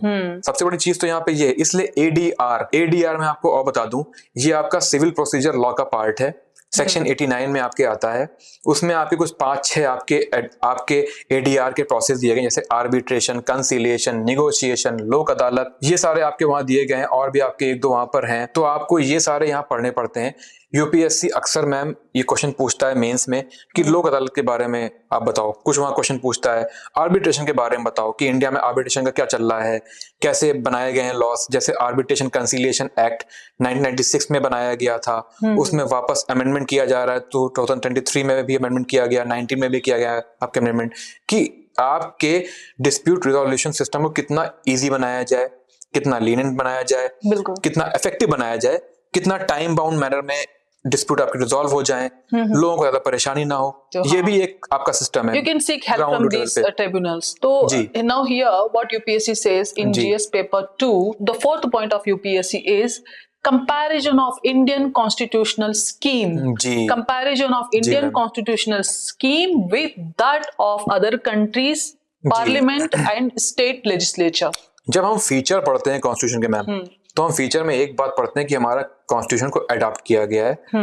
बहुत ही सारे देशों के कॉन्स्टिट्यूशन या बहुत कंट्रीज के कॉन्स्टिट्यूशन से कुछ प्रोविजंस जो हमें लगे कि हमारे कॉन्स्टिट्यूशन में होने चाहिए, हमारे लिए अच्छे रहेंगे, हमारे लॉ मेकिंग में काम आएंगे, हमारे लिए बहुत ही बेसिक फंडामेंटल पिलर्स बनेंगे, ब्लॉक बनेंगे, तो वो हमने वेरियस कंट्रीज से लिए। तो when we were started reading for underpinning of Indian constitution, वो वक्त था, दौर था जब सेकेंड वर्ल्ड वॉर हुआ था, बहुत सारी कंट्रीज इंडिपेंडेंस ले चुकी थी, कॉलोनीज से बहुत सारे लोगों ने वापस चले गए थे अपने अपने देश, कॉलोनीज को छोड़ के, कॉलोनीज गॉट इंडिपेंडेंस, बहुत सारे देशों ने अपना अपना कानून बनाया और उसमें नया नया कानून बना था यूएसए का, क्योंकि यूएसए 16th सेंचुरी में तो पैदा हुआ था। हाँ, यूएसए 1774 में ही हो चुका था, कॉन्स्टिट्यूशन बन चुका था, उसका फ्रेम हो चुका था। तो तब मतलब अप्रोक्सीमेटली 200-300 साल की, हमारे से 200 साल हो चुके थे। तो ये वो सीजन था जब बहुत सारे कंट्रीज कॉन्स्टिट्यूशन बना रहे थे, तो हर एक दूसरे बना चुके थे, एक दूसरे का देख के ही बना रहे थे, what could be the rules and regulation, क्योंकि सब तो लोग ही है, सबके सिटीजन ही है, तो अप्रोक्सीमेटली लेस और मोर अप्रोक्सीमेटली सब कॉन्स्टिट्यूशन सेम ही है। जैसे आप अगर कंपैरिजन की बात करो तो हमें पता है कि हमारे ऊपर रूल किया गया, हमारे ऊपर ब्रिटिश रूल था, तो ब्रिटिश ने क्या लॉ बनाए, क्या बनाए, तो ब्रिटिश ने कैसे अपने यहाँ सिस्टम बनाया, हमने वहां से बहुत सारे सिस्टम लिए, जैसे पार्लियामेंट्री स्ट्रक्चर, ये हमने ब्रिटिश से ही लिया है। अब आप अगर बात करो दूसरे कॉन्स्टिट्यूशन की, तो मैं यहाँ एग्जांपल देता हूँ आपको यूएसए का, हमने वहां पे होती प्रेसिडेंशियल गवर्नमेंट फॉलो, लेकिन हमने पार्लियामेंट्री गवर्नमेंट फॉलो करी है, जो कि हमने ब्रिटेन से लिया है। लेकिन हमने यूएसए से क्या लिया, हमने वहाँ फंडामेंटल राइट्स लिए यूएसए से, और हमने जुडिशियल रिव्यू का सिस्टम फॉलो किया है, वो भी हमने यूएसए से लिया है। फिर आप देखो Ireland, DPSP, directive principle of state policy, ये हमने आयरलैंड से लिए हैं। हमने फ्रांस से क्या लिया, हमने लिबर्टी, इक्वालिटी, फ्रेटर्निटी, हमने ये प्रोविजन लिए हैं आयरलैंड से। इस तरह हमने बहुत सारे इमरजेंसी प्रोविजन, देखो आप, तो इसमें comparison of Indian constitution with other countries, तो यहाँ पे कुछ पॉइंट्स हैं जो आपको इम्पोर्टेंट है, हमने क्या अडॉप्ट किया है बेसिकली। एक तो है written constitution and blend of rigidity and flexibility, rigidity और फ्लेक्सिबिलिटी का ब्लेंड है वो, इसीलिए क्योंकि हमने अडॉप्ट किया है बहुत सारे प्रोविजंस, तो हमने अपने कॉन्स्टिट्यूशन को बहुत रिजिड भी नहीं बनाया, बहुत फ्लेक्सिबल नहीं बनाया, हमने उसको ब्लेंड दिया है कि ठीक है यार, समय समय पे चेंज भी कर सको, और समय समय पे उसमें ऐसे फीचर भी हो जो रिजिड हो, जिसमें कि चेंज भी ना हो सके। हाँ, इसमें एक चीज आ जाती है, federal system and unitary system भी है जो हमने लिया गया है। फेडरल और यूनिटरी को आप देखो मैम, तो वो रिजिड और फ्लेक्सिबिलिटी का ही एक आपका पार्ट है। और दूसरा है पार्लियामेंट्री फॉर्म ऑफ गवर्नमेंट है, हाँ, ये मैंने बता ही दिया। सिंथेसिस ऑफ पार्लियामेंट्री सॉवरेनिटी, हाँ, ये चीज जुडिशियल सुप्रीमेसी, ये चीज यहाँ समझना इसलिए जरूरी है कि हमने अभी डिस्कस किया सेपरेशन ऑफ पावर का प्रिंसिपल। वहां हमने क्या होता है कि 3 ऑर्गन्स हैं, और तीनों ऑर्गन्स किस पे करते हैं काम, चेक एंड बैलेंसेस पे। तो हमें ये देखना है कि हमारा जो पार्लियामेंट है वो तो सुप्रीम है ही है, लेकिन साथ में हमारा जुडिशरी भी इंडिपेंडेंट है और सुप्रीम है। वजह वही चेक एंड बैलेंसेस, कि हमारा जो जुडिशरी है वो भी समय समय पे लॉस को चेक कर सके और बैलेंस कर सके, कि हमारा जो पार्लियामेंट है वो ऐसे लॉज ना बनाए कि वो वायलेट करे हमारे बेसिक प्रोविजंस को, जो कि हमारे कॉन्स्टिट्यूशन में दिए गए हैं। तो इसलिए यहाँ पे हमारा जो कॉन्स्टिट्यूशन है वो ब्लेंड है, जो हमने अडॉप्ट किया वो हमने ब्लेंड किया कि जुडिशियल सुप्रीमेसी भी रहे, साथ साथ पार्लियामेंट्री सोवरेनिटी भी रहे। You can add this here, integrated and independent judiciary। हाँ, इंटीग्रेटेड और इंडिपेंडेंट जुडिशरी हमारी है। और यहाँ पे मैं एक चीज और भी क्लियर करना चाहूंगा कि ये हमने प्रिंसिपल फॉलो क्यों किया, जुडिशियल सुप्रीमेसी का और पार्लियामेंट्री सोवरेनिटी का, क्योंकि हमारा जो कॉन्स्टिट्यूशन है वो फाइनल पावर देता है पीपल्स को, कि वही करेंगे चूज, इलेक्टेड रिप्रेजेंटेटिव यहाँ पे होंगे, रिप्रेजेंटेटिव यहाँ पे होंगे, इलेक्टेड हेड होगा, रिपब्लिक यहाँ पे सिस्टम फॉलो किया हमने, डेमोक्रेटिक सिस्टम फॉलो किया है कि समय समय पे इलेक्शन होंगे और जो हेड होगा स्टेट का वो इलेक्टेड होगा। तो पावर तो यहाँ के लोगों के हाथ में है, इसलिए पार्लियामेंट तो यहाँ की सोवरेन है ही, लेकिन अगर पार्लियामेंट फुली फ्लेश्ड सोवरेन हो जाएगी तो उसकी मनमानी चलने लगेगी। इसलिए जुडिशरी को भी इंडिपेंडेंट करो और उसको भी सुप्रीम रखो कि वो भी चेक एंड बैलेंस करती रहे। UPSC added fundamental rights and DPSP and fundamental duties. जी, बिकॉज जब हम कंपेयर करते हैं तो हम कुछ बेसिक पिलर्स जरूर पढ़ते हैं, जैसे fundamental right, DPSP, fundamental duties. तो फंडामेंटल राइट मैंने आपको बताया ये लिया गया यूएसए से। जब आपको कंपेयर करना है तो आपको फंडामेंटल राइट पढ़ना पड़ेगा, तो वो लिया गया आपके यूएसए से कॉन्स्टिट्यूशन से। डीपीएसपी आपका लिया गया जो आयरलैंड है वहां से लिया गया आपका, डीपीएसपी डायरेक्टिव प्रिंसिपल आपके लिए गए आयरलैंड के कॉन्स्टिट्यूशन से। और वहीं जो आपका फंडामेंटल ड्यूटीज हैं वो आपका यूएसएसआर के कॉन्स्टिट्यूशन से लिया गया। पॉइंट है सेक्युलर स्टेट, सेक्युलर स्टेट, ये भी हम देखते हैं। ये हमने सिस्टम लिया 42nd अमेंडमेंट जो एक्ट हमारा, हमने उसमें अपने प्रीएम्बल को पहली बार अमेंड किया, तब हमने उसमें सेक्युलर फीचर डाला। ये डालना जरूरी इसलिए था क्योंकि कहीं ना कहीं हमारा जो कॉन्स्टिट्यूशन है वो ये बताता है कि हमारा जो कॉन्स्टिट्यूशन है वो सेक्युलर नेचर का है। जैसे आर्टिकल 14 आप देखो, आर्टिकल 15 आप देखो, उसमें रिलीजियस बेसिस पे आप ओनली रिलीजियस बेसिस पे कोई लॉ या कोई पॉलिसी नहीं बना सकते। आपकी स्टेट ऐसी कोई पॉलिसी नहीं बना सकती जिसमें रिलीजियस आपका टोन आए, टच आए, क्योंकि वहां लिखा है कि आप राइट टू इक्वलिटी। तो आप इक्वलिटी किस बेसिस पे करेंगे? आप रिलीजियस के बेसिस पे आप सबको इक्वल समझेंगे, आप रिलीजियस के बेसिस पे कोई लॉ नहीं बनाएंगे। तो इसलिए हमारा जो स्टेट है उसका नेचर क्या है? सेक्युलर नेचर है। हमारे स्टेट का कोई रिलीजन नहीं है, और ये हमने अमेंड करके डाला बाद में प्रीएम्बल में। Secular means here Indian Constitution is not protect or support any particular religion. और वी कैन से कि जो हमारा इंडियन स्टेट है उसका जो फॉर्म है वो किसी रिलीजियस बेसिस पे नहीं करता फॉलो, वो इंडिपेंडेंट है, बायस नहीं है। Religious bias नहीं। हाँ, हमारे स्टेट का कोई अपना रिलीजन नहीं है, रिलीजन नहीं कोई स्टेट का। स्टेट जो है वो इंडिपेंडेंट है, किसी रिलीजन को फॉलो नहीं करती, सेक्युलर स्टेट है। बायस नहीं करता, सेपरेट नहीं करता, और on the basis of religion partiality नहीं करता, लॉज नहीं बनाता है। जैसे आप देखो, आप आर्टिकल 25 से लेकर के 28 तक पढ़ो, आप 29 आप आर्टिकल 30 पढ़ो, आपको वहां देखने को मिलेगा, आप सेक्युलर नेचर देखने को मिलेगा कि लॉज जो बनाए जा रहे हैं वो इस बात को ध्यान में रख के बनाए जा रहे हैं कि सभी रिलीजन को बराबर राइट्स मिले, बराबर लॉज बनाए जाए, बराबर उनको वैल्यू दी जाए, किसी एक रिलीजन को सपोर्ट ना किया जाए। अनटचेबिलिटी कैसे नहीं होनी चाहिए, तो जो आर्टिकल 17 है कॉन्स्टिट्यूशन का, उसके बेसिस पे ये बनाया गया है। All I have written all points, it is everything belongs to your syllabus. तो इसमें इसके परफॉर्मेंस क्या है स्कीम्स के? SC ST minority, disable, transgender के लिए, women and children, elderly people के लिए जो स्कीम्स बनाते हैं कॉन्स्टिट्यूशन में देखो, तो कॉन्स्टिट्यूशन में दो चीजें और बड़ी अच्छी लिखी गई हैं। प्रिंसिपल ऑफ स्टेट पॉलिसी, इसमें आर्टिकल 38 की अगर आप बात हो तो उसमें वेलफेयर स्टेट की बात कही गई है। सोशल जस्टिस एक्चुअली में मैम है क्या है, इसको देखो आप, तो ये फेयर एंड इक्विटेबल डिस्ट्रीब्यूशन की बात इसमें आती है।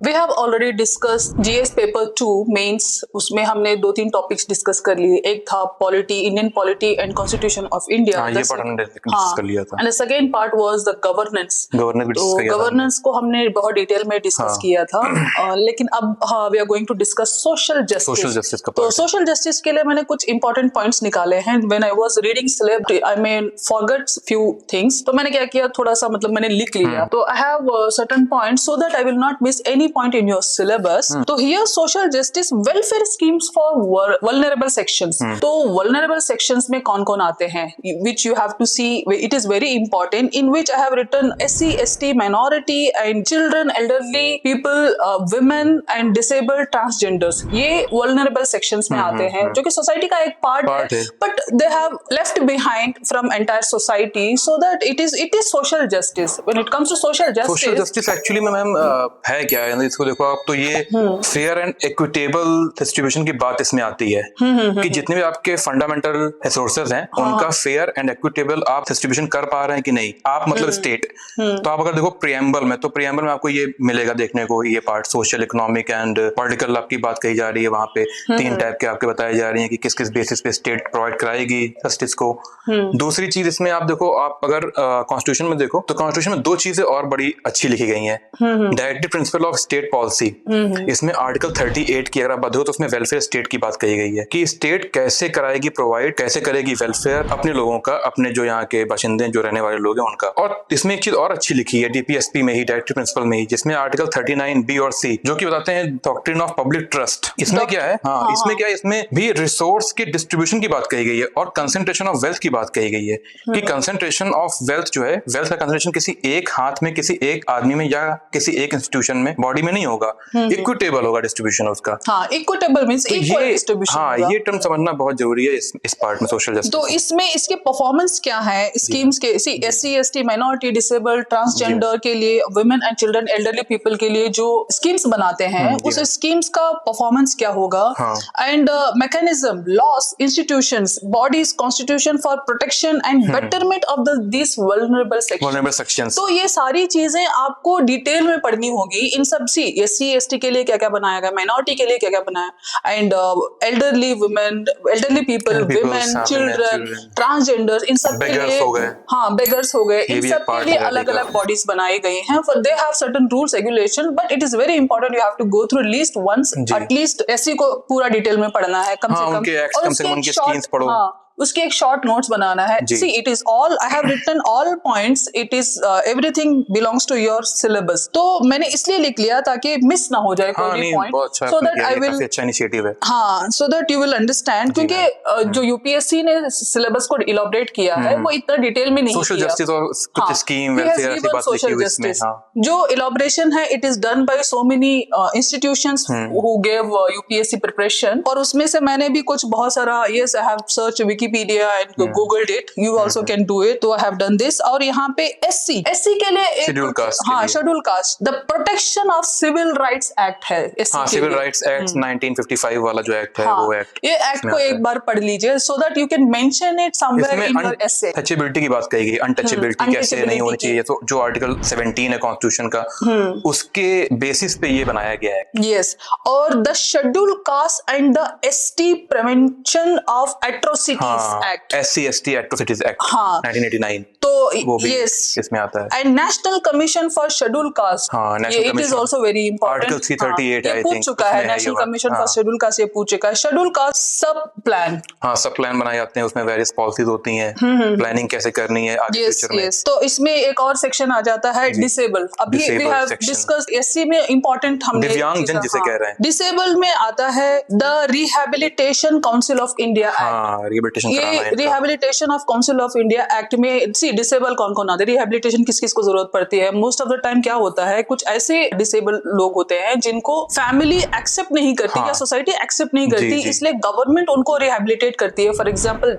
मोस्ट ऑफ द केसेस इसमें आते हैं अंधे लोगों के, ब्लाइंड पर्सन, तो इट हैपेंस लाइक दैट. कुछ और भी फिजिकली हैंडिकैप्ड हो गए, हाँ मेंटली रिटायर्ड भी होते हैं, तो उनको भी रिहैबिलिटेट करने के लिए government has taken so many initiatives. In those initiatives let's see what is there. The persons with disabilities equal opportunities protection of rights full participation act. बहुत इंपॉर्टेंट बात यहाँ कही है, participation in the society, participation and equal opportunity दोनों की बात कही है कि जो ऐसे पर्सन है उनको इक्वल अपॉर्चुनिटी भी मिले और उनका पार्टिसिपेशन भी किया जाए, इंश्योर किया जाए सोसाइटी में. हाँ इन द सोसाइटी, काफी इंपॉर्टेंट ये इसको एक बार डिटेल में पढ़ना, इट इज वेरी इंपॉर्टेंट. बच्चों को हाँ ये सोच करके पढ़ना चाहिए इस तरीके से. ये जो है डिसेबल्ड का, मुझे क्या लगता है most of the time it can be asked in essay what all initiatives government has taken, right, in 500 words it can be the question. The Mental Retardation and Multiple Disabilities Act, so mental I have told right now, National Trust for Welfare of Persons with Autism, ये trust बनाया गया, national trust, fund पास होगा, उसके through फिर उनका किया जाएगा, policies बनाई जाएंगी, वेरियस वेलफेयर किया जाएगा. और mental retardation and multiple disabilities, कई जगह ऐसा होता है कि एक्सीडेंट्स हो गए या मल्टीपल डिसेबिलिटीज हो जाते हैं, सो मेनी हादसे होते हैं बहुत बड़े बड़े, तो रेलवे में हो जाते हैं, रेलवे हो जाते हैं, आए दिन होते रहते हैं.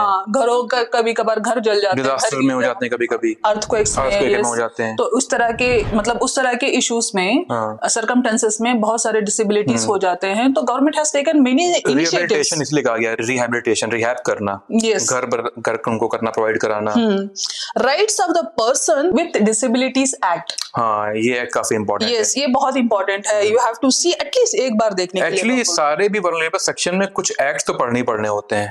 जैसे मैंने पहले बताया SCs में SC ST एट्रोसिटीज एक्ट, तो ऐसे यहाँ पे भी राइट्स, तो इसमें SC है, ST है और डिसेबल्ड है. तो now here comes to ST, national commission for ST. हाँ ये कमीशन जो आर्टिकल 338A है उसके थ्रू बनाई जाती है. उसमें एंड ट्राइबल सब plan, ST means schedule tribe, तो ट्राइबल सब प्लान, जैसे सब प्लान हमने देखा था शेड्यूल कास्ट में, वैसे भी यहाँ पे भी सब प्लान बनाया जाता है. सब प्लान है. एंड TRIFED, हाँ इसे ट्राइफेड कहते हैं.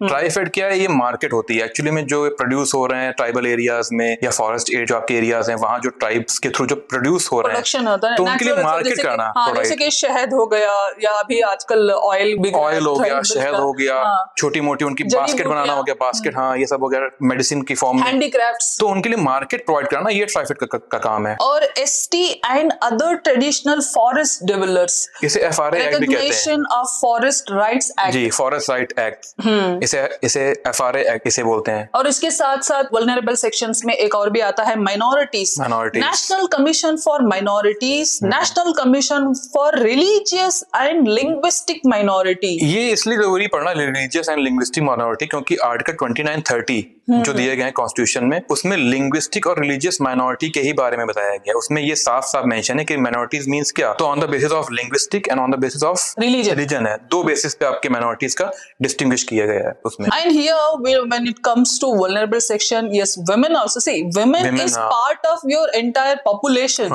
50% अप्रोक्सीमेटली, तो उसके साथ साथ she also comes under vulnerable section because कहीं ना कहीं she is illiterate, she has been prohibited with so many opportunities, she might have not given that much advantage which have male gender has gained, तो ये सारी चीजें हैं why women considered as vulnerable section, and also women के साथ साथ children भी हैं, children भी एक हाँ, तो जनरली जब women की बात आती है definitely children also will be there, और इसमें आता है the immoral traffic prevention act. Women trafficking आपने सुना होगा, तो हाँ, द इमोरल ट्रैफिकिंग मतलब morally it is not good, morally मतलब सोसाइटी के लिए अच्छा नहीं है। उस आर्टिकल 23 में भी इसके बारे में मेंशन किया गया है, the indecent representation of women prevention. See आप किसी भी औरत को इनडिसेंटली कहीं प्रेजेंट नहीं कर सकते। मान लो कोई न्यूज बोल रही है तो उसको आप फोर्सफुली कुछ ऐसा ड्रेस नहीं पहना सकते जिसमें she is exposing her private any उस तरह की चीजें है कि नहीं, अदरवाइज कंसेंट बेसिस पे आप नहीं कर सकते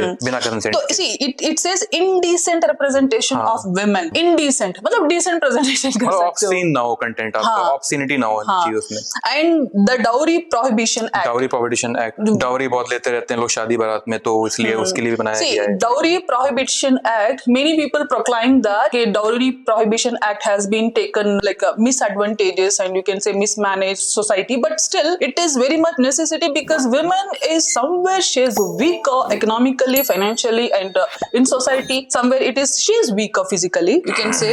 I'm not generalizing it, there might be exception cases. The Commission of Sati Prevention Act, see Sati has been prohibited long back 1829 में Raja Ram Mohan Roy, तो before independence it happened during Raja Ram Mohan Roy, but still it is there today क्योंकि आज भी लड़कियों को पैदा होने से पहले ही आज भी उनको मार दिया जाता है। अब कई जगह ऐसे भी रस्मों रिवाज हैं, भी एक एक्ट बनाया गया है PCPN-80 एक्ट, तो इवन टुडे हाँ, जब किसी का हस्बैंड की डेथ हो जाती है, she will not have opportunity to get married again, इस तरह की बहुत सारी चीजें हैं। तो it is this act is still running, it is still in working condition. So the prohibition of child marriage act, child marriage तो बहुत कॉमन है, सबको पता है, आज भी हो ही रही है, आज भी हो रही है क्योंकि आजकल के बच्चे तो because of food change in so much, like we are using so much pesticides in food, तो हार्मोनल डेवलपमेंट्स हो जाते हैं because of so many reasons, child marriages भी हो रहे हैं। पैट्रियार्ची इसमें एक पार्ट है, पैट्रियार्ची की वजह से ही चाइल्ड मैरिज होती है मोस्टली, या विलेज सेक्शन में देख लो वहां होती है। Now here comes to protection of women from domestic violence act. Dowry act is different from domestic violence, तो कई जगह पे इवन औरतों को समझ में नहीं आता where she should like file a complaint. Domestic violence means आप मेंटल हैरेसमेंट कर रहे हो या फिर आप फिजिकल अब्यूज उसका हो रहा है, आपकी वाइफ है लेकिन फिर भी ऐसा कर रहे हो आप, तो इसलिए ये एक लॉ का फिजिकल वायलेंस में इट इज नॉट नेसेसरी आप अपनी वाइफ को के साथ ही हो, इट इज ऑल्सो इम्पोर्टेंट, आपकी मदर भी हो सकती है, आपकी बहन भी हो सकती है, या आपकी नाउअडेज लिविंग रिलेशनशिप वाला भी है ना, ये भी it is also important. And economic abuse भी इसमें होता है, तो इसमें कई सारे अब्यूज का फॉर्म बताते हैं इसमें। Yes, and here comes to juvenile justice care and protection of children act. तो juvenile justice, juvenile what, who never attended adult, मतलब 18 बिलो पर्सन, हाँ बिलो 18 जो होता है वो जुवेनाइल होता है, उनके लिए ये एक्ट बनाया गया है। हाँ, इसको डिटेल में पढ़ना, एक बार पढ़ना, आजकल तो बहुत सारे टीवी सीरियल्स में वगैरह इसकी बहुत सारे ये आ चुके हैं। करना क्या चाहिए मैम इसमें, सारे एक्ट तो क्या पढ़ेंगे, वो मोस्टली आप सारे एक्ट पढ़ नहीं सकते हो, आप बेसिक उसमें आइडिया ले लो कि ये एक्ट का प्रोविजन मतलब क्या क्या है, क्यों लाया गया है एक्ट, ये किस वजह से लाया Like, गया, we पर्पस क्या है, have CARA Act, ऑब्जेक्टिव, हाँ, CARA, चाइल्ड अडॉप्शन वाला सेंट्रल है, child adoption resources agency. Agency, हाँ। तो it is also very important जी, जी। कि आप इसको भी मतलब एक बार देख लो तो बहुत अच्छा है। Now the next topic is the protection of children from sexual offences. POCSO act. Yes, POCSO act बहुत इंपॉर्टेंट एक्ट है। POCSO act it is very important, so in so many southern movies you see it is POCSO. Actually POCSO act की वजह क्या लाने की कि वो child abuse हो रहा है, चाइल्ड का सेक्सुअल एक्सप्लॉयटेशन हो रहा है, पॉर्न इंडस्ट्री में हो रहा है उनका यूज, तो उससे बचाने के लिए ये इसका एक्ट को मोस्ट लाया ऑफ द गया। Time it happens with domestic helps. हाँ, डोमेस्टिक हेल्प के थ्रू इसमें कराया जाता है। डोमेस्टिक हेल्प बच्चों को ले जाते हैं, घरों में रखते जी। हैं, specially even it happens with लड़कों के साथ भी होता हाँ, है इसमें ऐसा ही है, इसमें कोई आपका जेंडर बायसनेस नहीं है, इसमें दोनों के लिए ही बनाया गया एक्ट सिमिलर बेसिस पे। Yes it is. इसमें मुझे आ रहा है याद एक्ट, एक होता है posh act, prevention of sexual harassment act, वो भी काफी इंपॉर्टेंट वुमेन के लिए बनाया गया है। Sexual harassment of women at work place, prevention, prohibition and redressal, इसे ही कहते हैं पॉश एक्ट। हाँ, prevention of sexual harassment at the work place act, काफी इंपॉर्टेंट एक्ट है ये। विशाखा जो आपकी गाइडलाइंस, उसके बाद ये एक्ट बनाया गया। लोगों को याद होगा निर्भया केस, उसके बाद ये एक्ट आया पिक्चर में, तो ये वही एक्ट 2011 इंसिडेंट। हाँ, 12-13 का, 13 का एक्ट होगा ये। Pre conception and pre Natal diagnostic यही मैं कह रहा था एक्ट उससे PC and PNDT act. See ये सारे मैंने लिख के लाए हैं because I want you to know each and every point so that at least you go through it. We are going to upload everything in our website and also in PDF form in Telegram channel so that you will don't feel any difficulty to find it out। तो मैंने पहले लिख दिए हैं ताकि कोई भी चीज मिस ना हो। तो now here it comes to gender budgeting। Gender budgeting ये में काफी इंपॉर्टेंट सेक्शन है। 2004-5 से ये वाला फिनोमेना शुरू किया गया और अभी भी दिखा रहा काफी सारा ऐसा स्कीम है जो इसी के बेसिस पे बनाई जा रही है। जेंडर बजटिंग, अलग से बजट निकाल दिया जाता है कुछ स्पेसिफिक स्कीम बनाने के लिए, पॉलिसी बनाने के लिए, इनिशिएटिव बनाने के लिए, काफी इंपॉर्टेंट है। And national policy for women, actually policy आपको सबकी पढ़नी पड़ेगी। National policy for women, national policy for every section, जो भी वल्नरेबल सेक्शन है, आप एक बार उनको देखो जा करके, जितनी भी पॉलिसी आपकी नेशनल लेवल पे है बनी। एंड डोमेस्टिक वायलेंस एक्ट, हाँ, इस पे हम लोग बात कर चुके हैं ऑलरेडी। डोमेस्टिक वायलेंस एक्ट, ये एक और एक एक्ट बना है डोमेस्टिक वायलेंस। हाँ, डोमेस्टिक वायलेंस से डोमेस्टिक वायलेंस यहाँ पे इररिस्पेक्टिव ऑफ जेंडर है, औरत भी कर सकती है, औरत भी कर सकती है, औरत भी कर सकती है domestic violence. Maternity benefits amendment act, ये तो रिसेंटली चल रहा है। इसमें वही 24 एक्ट वीक्स में आप अबॉर्शन करा सकते हैं कि नहीं करा सकते हैं। इलेक्शन का कैनवास में भी चल रहा है ये। मोदी जी आजकल घूम रहे हैं 24 वीक्स, 26 वीक्स, इसमें बेसिकली अबॉर्शन की बात कही गई है। 6 महीने मैटरनिटी लीव दी जाती है। Elderly maintenance and welfare of parents and senior citizens act, citizen के लिए एक्ट बनाया गया है, एल्डरलीज के लिए एक्ट बनाया गया है। एक्चुअली मैम सोशल जस्टिस जो टॉपिक है ये आपको कॉन्स्टिट्यूशन के बेसिस पे पढ़ना पड़ता है। पहली चीज तो आप कॉन्स्टिट्यूशन में कुछ ऐसे आर्टिकल्स हैं जिनको अगर देखो तो आप सोशल जस्टिस की बात होती है। मैंने आपको बताया स्टार्टिंग में DPSP है, ऐसे फंडामेंटल राइट्स में भी कुछ आर्टिकल दिए गए हैं, article 14, article 15, article 16, article 21, article 23, article 24, तो ये सारे कुछ आर्टिकल 17, ये सारे आर्टिकल बात करते हैं आपके। और आपके आर्टिकल जैसे आपका प्रियम्बल हो गया, प्रियम्बल में भी बात होती है इसी की। तो सोशल जस्टिस एक वाइड फिनोमेना है, एक होलिस्टिक अप्रोच यहाँ पे होती है, देखनी होती है। और बेसिकली इसमें करना है क्या है, इसमें आपको 3 चीजें बेसिकली आपको देखनी होती हैं, सेक्टर स्पेसिफिक, सेक्शन स्पेसिफिक और आपके एरिया स्पेसिफिक, कैसे आपके दिया जा रहा है, आपके कैसे वेलफेयर किया जा रहा है। सेक्टर स्पेसिफिक मींस व्हाट, आपके सेक्टर मींस आपका हंगर ले लो, आपका हेल्थ ले लो, आपका एजुकेशन ले लो, फूड ले लो, इन सब सेक्टर्स में। सेक्शन में आप देख लो, सेक्शन में आपके जैसे आपने बताया कि SC ST है, वुमेन है, चिल्ड्रन है। एरियाज, वेरियस एरियाज में कैसा डेवलपमेंट हो रहा है, तो इस बेसिस पे आपको पढ़ना चाहिए बच्चों को। तो here issues relating to development and management of social sector services. तो here we come to health sector. Health sector में अभी जो सर ने बताया, हेल्थ सेक्टर में क्या क्या चीजें हैं। India's performance on various health indicators, जो इंटरनेशनल लेवल पे जो हेल्थ इंडिकेटर्स होते हैं उसमें इंडिया का परफॉर्मेंस क्या है। ह्यूमन आपका डेवलपमेंट इंडेक्स देख लो, तो उसमें MPI देख लो, तो वो आप डिटेल में एक बार चेक कर लेना किस किस लेवल पे, इंटरनेशनल लेवल पे के हेल्थ सेक्टर पे इंडिया कहाँ पे इंटरनेशनल लेवल पे भी और बाकी इंडिया भी अपनी स्कीम निकालता रहता है time by time. And weakness of Indian health care system, Indian health care system के वीकनेसेस क्या है? एक तो ये फूड सिक्योरिटी, आपका हंगर, ये तो इम्पोर्टेंट है। हेल्थ इंफ्रास्ट्रक्चर इन इंडिया, हाँ ये अभी आजकल चेंज भी हो रहा है। हेल्थ इंश्योरेंस की बात करी जा रही है, आयुष्मान भारत जैसे हो गया, उसको तो लाया इसमें यूनिवर्सल हेल्थ कवरेज भी आ जाता है। हेल्थ कवरेज, तो ये स्कीम है एक गवर्नमेंट ऑफ इंडिया की। नेशनल हेल्थ मिशन एक है। हाँ, हेल्थ इंश्योरेंस है, नेशनल फैमिली हेल्थ सर्वे भी है, हाँ, रीजनल लेवल में होता है, नेशनल हेल्थ पॉलिसी है, नेशनल हेल्थ मिशन है, मैटरनल एंड एडोलसेंट हेल्थ है, चाइल्ड हेल्थ है, एंटी माइक्रोबियल रेसिस्टेंस आपका हो गया, anti microbial resistance, disease burden in India, measures to ensure good health outcomes, government initiatives, ये सारी चीजें हैं। गवर्नमेंट इनिशिएटिव्स आपको देखने होते हैं, वो सारी आपको एक्चुअली में गवर्नमेंट इनिशिएटिव काफी ज्यादा इंपॉर्टेंस रखते हैं हर एक उसमें फील्ड में, आपके बिना उनके कोई इशू मतलब ही नहीं पड़ने का आपको। और एजुकेशन सेक्टर में सोशल जस्टिस में क्या क्या परफॉर्मेंस कर रहा है government of India, what all schemes are taking in education, in social justice. लेकिन अभी भी 74% हमारे इंडिया के लिटरेट हैं, तो पुअर लिटरेसी रेट है। विलेज लेवल पे आपके जो बच्चे हैं वो ज्यादा उनको एजुकेशन नहीं मिल पाती, एनरोलमेंट रेट बहुत ज्यादा लो होता है। तो अब अगर आप इंटरनेशनल एजुकेशन पढ़ो आप ढंग से, तो कोल्ड वॉर का बहुत बड़ा उसमें वो है। कोल्ड वॉर जब तक था, आफ्टर वर्ल्ड वॉर, तभी तो ये सारी चीजें हुई। अब मान लो आप किसी एक विलेज हेडक्वार्टर में जाके, मतलब 4-5 विलेजेस को आप कनेक्ट करके वहाँ पे आप जाके कंप्यूटर सिखा रहे हो, जरूरत ही नहीं है, उनको तो वहाँ पे खेती करनी है। पॉवर्टी और हंगर की प्रॉब्लम देखने को मिलती है। जैसे मैंने कहा, मैनेजमेंट सही नहीं है इंडिया में।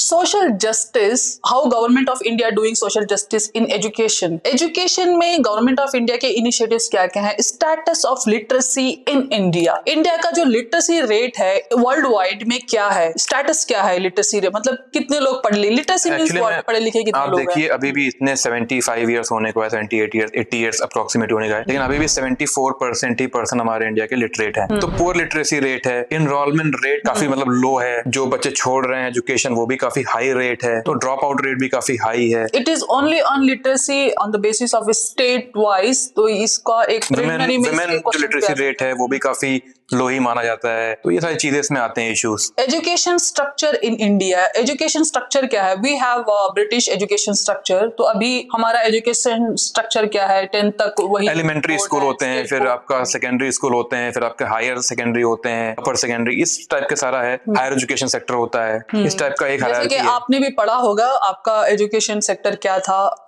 You might be from different fields, but what you have gone through in your school and colleges and what degrees you have gone, यही चीजें हैं। आपको डिटेल में एक बार इसका एकेडमिक्स क्या है, मोटा आइडिया आपको लेना चाहिए।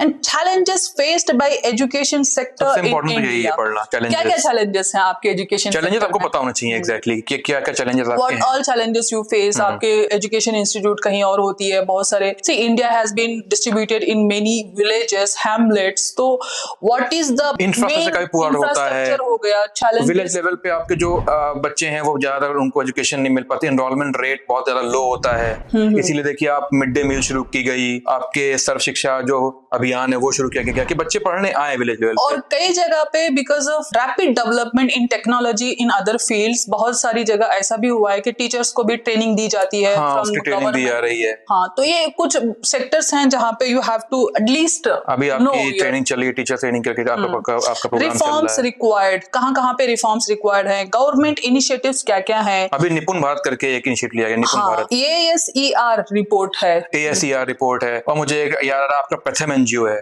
प्रथम एनजीओ की भी एक रिपोर्ट आती है, तो वो भी एक अच्छी रिपोर्ट मानी जाती है। फाइनेंसिंग एजुकेशन, एजुकेशन को गवर्नमेंट ऑफ इंडिया या स्टेट गवर्नमेंट कैसे फाइनेंस करती है? एक्चुअली में ये बात पढ़नी इसलिए क्योंकि बजट में अभी भी काफी लो लेवल का एजुकेशन में आपका फंड पास होता है। बजट काफी लो रहता है, पुअर रहता है। मेरे ख्याल से 1.4% ही हमारा होता है स्पेंड एजुकेशन पे। जब आप बजट देखते हो तो we will discuss what all the budget है distribution in all sectors. Like हम डिफेंस में बहुत ज्यादा यूज करते हैं, हेल्थ पे काफी कम आ रहा है, ऐसे आपके इस फील्ड में हो गया, एजुकेशन फील्ड में काफी कम हमारा खर्च होता है। सुब्रमण्यन पैनल रिपोर्ट है। हाँ, पैनल रिपोर्ट आपको पढ़नी होती है कि उसमें क्या रिफॉर्म के लिए बताया गया, क्या आपको रिकमेंडेशन बताई गई कि कैसे करा जाए, आपका चेंज या रिफॉर्म किया जाए आपके। ये जो रिपोर्ट्स बनाते हैं most of the time bureaucrats बैठ के बनाते हैं, पूरा ब्यौरा लेके सारे रिपोर्ट्स जो रीजनल लेवल पे। तो इसमें एक चीज और मैम देखिए, इसमें आप न्यू एजुकेशन पॉलिसी अभी लाई है 2020 में, तो वो एक नई पॉलिसी है, उसमें काफी रिफॉर्म किए, काफी चेंज किए हैं। यही पॉलिसी बच्चों को पढ़नी चाहिए। इसमें प्रीलिम्स और मेंस में अक्सर इसमें क्वेश्चन आएंगे क्योंकि अभी नई पॉलिसी या नया फ्रेमवर्क बन रहा है, तो इस पे कुछ पूछा जाएगा। What I was saying Subramanian panel report है। हाँ, इसमें ये सारे रिपोर्ट्स आपके ब्यूरोक्रेट्स बनाते हैं। कई जगह पे क्या होता है, कुछ सैंपल आप एक इनिशिएटिव करते हैं, वहां पे एक मान लो एक डिस्ट्रिक्ट को एक पूरे इंडिया के एक सैंपल की तरह वहां पे वर्क किया जाता है, तो इन सब सारे सेक्टर्स पे, और वहां का रिपोर्ट लेके लोग बनाते हैं। तो it is very important, we have to go through least once this kind of reports so that पूरे देश पे इम्प्लीमेंटेशन करने के लिए ये सारी चीजें इंपॉर्टेंट है। ह्यूमन रिसोर्सेस, तो social justice on human resources क्या है, कैसे करता है बिना ह्यूमन इसके, मतलब जो आपका रिसोर्स है उसके बिना तो सोशल आपका जस्टिस आपका अधूरा ही है। बिना इसके वो हो ही नहीं सकता है।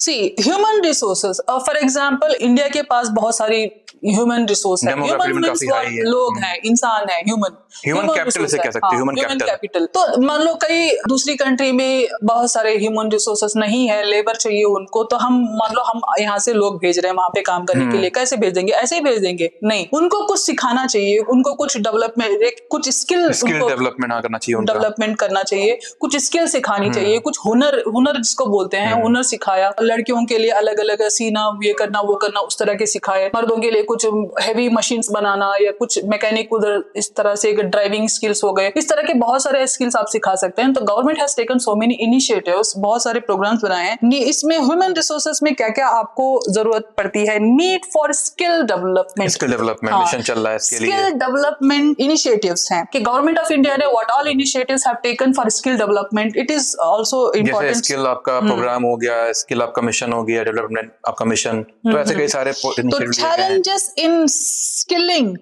चैलेंजेस आपको देखने पड़ेंगे। मान लो आप कहीं पे स्किल डेवलपमेंट का कोई एक प्रोग्राम बना के, 1-2 महीने का कोर्स बना के किसी डिस्ट्रिक्ट हेडक्वार्टर में आपने लॉन्च किया, वहां पे क्या क्या चैलेंजेस हो सकते हैं, क्या क्या इश्यूज हो सकते हैं? क्या आपका ये जो आप प्रोग्राम बना रहे हो, क्या इसका जो आप जहां दे रहे हो इनको ट्रेनिंग, उसका इंफ्रास्ट्रक्चर सही है? उसका एक तो इंफ्रास्ट्रक्चर सही है, फंडिंग प्रॉपर हो रही है।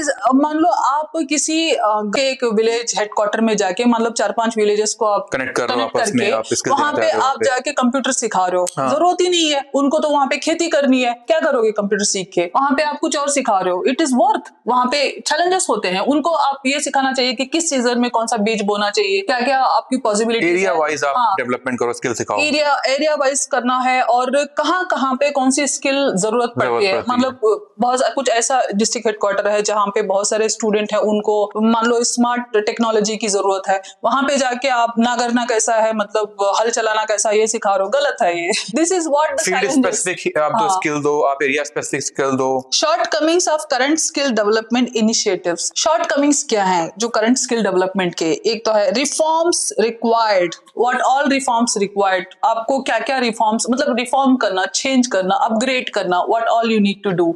तो इंफ्रास्ट्रक्चर करो, बिल्डअप करो, फाइनेंस प्रॉपर दो, और आपका जो FDI है उसको भी कराओ, इंक्लूड कराओ, ऐसे कई सारी चीजें आप कर सकते हो। एक इसमें इंपॉर्टेंट मुझे मिशन याद आ रहा है, ODOP, वो काफी इंपॉर्टेंट मिशन है जो अभी चल रहा है रिसेंटली। उसमें आपके हर डिस्ट्रिक्ट में एक प्रोडक्ट का आपका बनाया जा रहा है, उसका फिर आपके वेरियस स्किल सिखाए जा रहे हैं। काफी अच्छा इनिशिएटिव है। तो now here in social justice the last topic what we say is issues relating to poverty and hunger. हाँ। आप देखो मैम, ये वाला टॉपिक इसमें है ही क्यों? आप देखो पहले रीजन क्या है इसके पढ़ने का। रीजन यही है कि आप देखो इतने इयर्स हो चुके हैं हमारा इंडिपेंडेंस मतलब हुए, लेकिन फिर भी अभी पॉवर्टी भी है, हंगर भी है। Still you are talking about roti kapda makaan. वही तो। और मजे की बात ये है कि इंडिया सबसे बिगेस्ट कंट्री है जहां प्रोडक्शन होता है, जहां फार्मिंग सेक्टर इतना बूम पे रहता है, आपका फूड क्रॉप्स काफी ज्यादा ह्यूज प्रोडक्शन में होते हैं, लेकिन फिर भी यहाँ हंगर है, because of lack of proper distribution भी है एक बहुत बड़ा रीजन, और प्रॉपर मैनेजमेंट ये बहुत बड़ा इशू है। मैनेज नहीं हो पाता, बहुत सारा वेस्ट हो जाता है आपका। तो ये फूड क्रॉप्स और जो आपके फूड प्रोडक्ट्स हैं वेस्ट बहुत ज्यादा हो जाते हैं, मैनेज नहीं कर पाते। इसके लिए गवर्नमेंट ऑफ इंडिया ने क्या क्या इनिशिएटिव्स लिए हैं, what all the rules regulations made by the government of India to protect the poverty and hunger, to decrease you can say. तो इसके लिए क्या क्या क्या relation between poverty and hunger है? क्या पॉवर्टी और हंगर इंटरलिंक है आपस में। Distribution of poverty and hunger, इसका डिस्ट्रीब्यूशन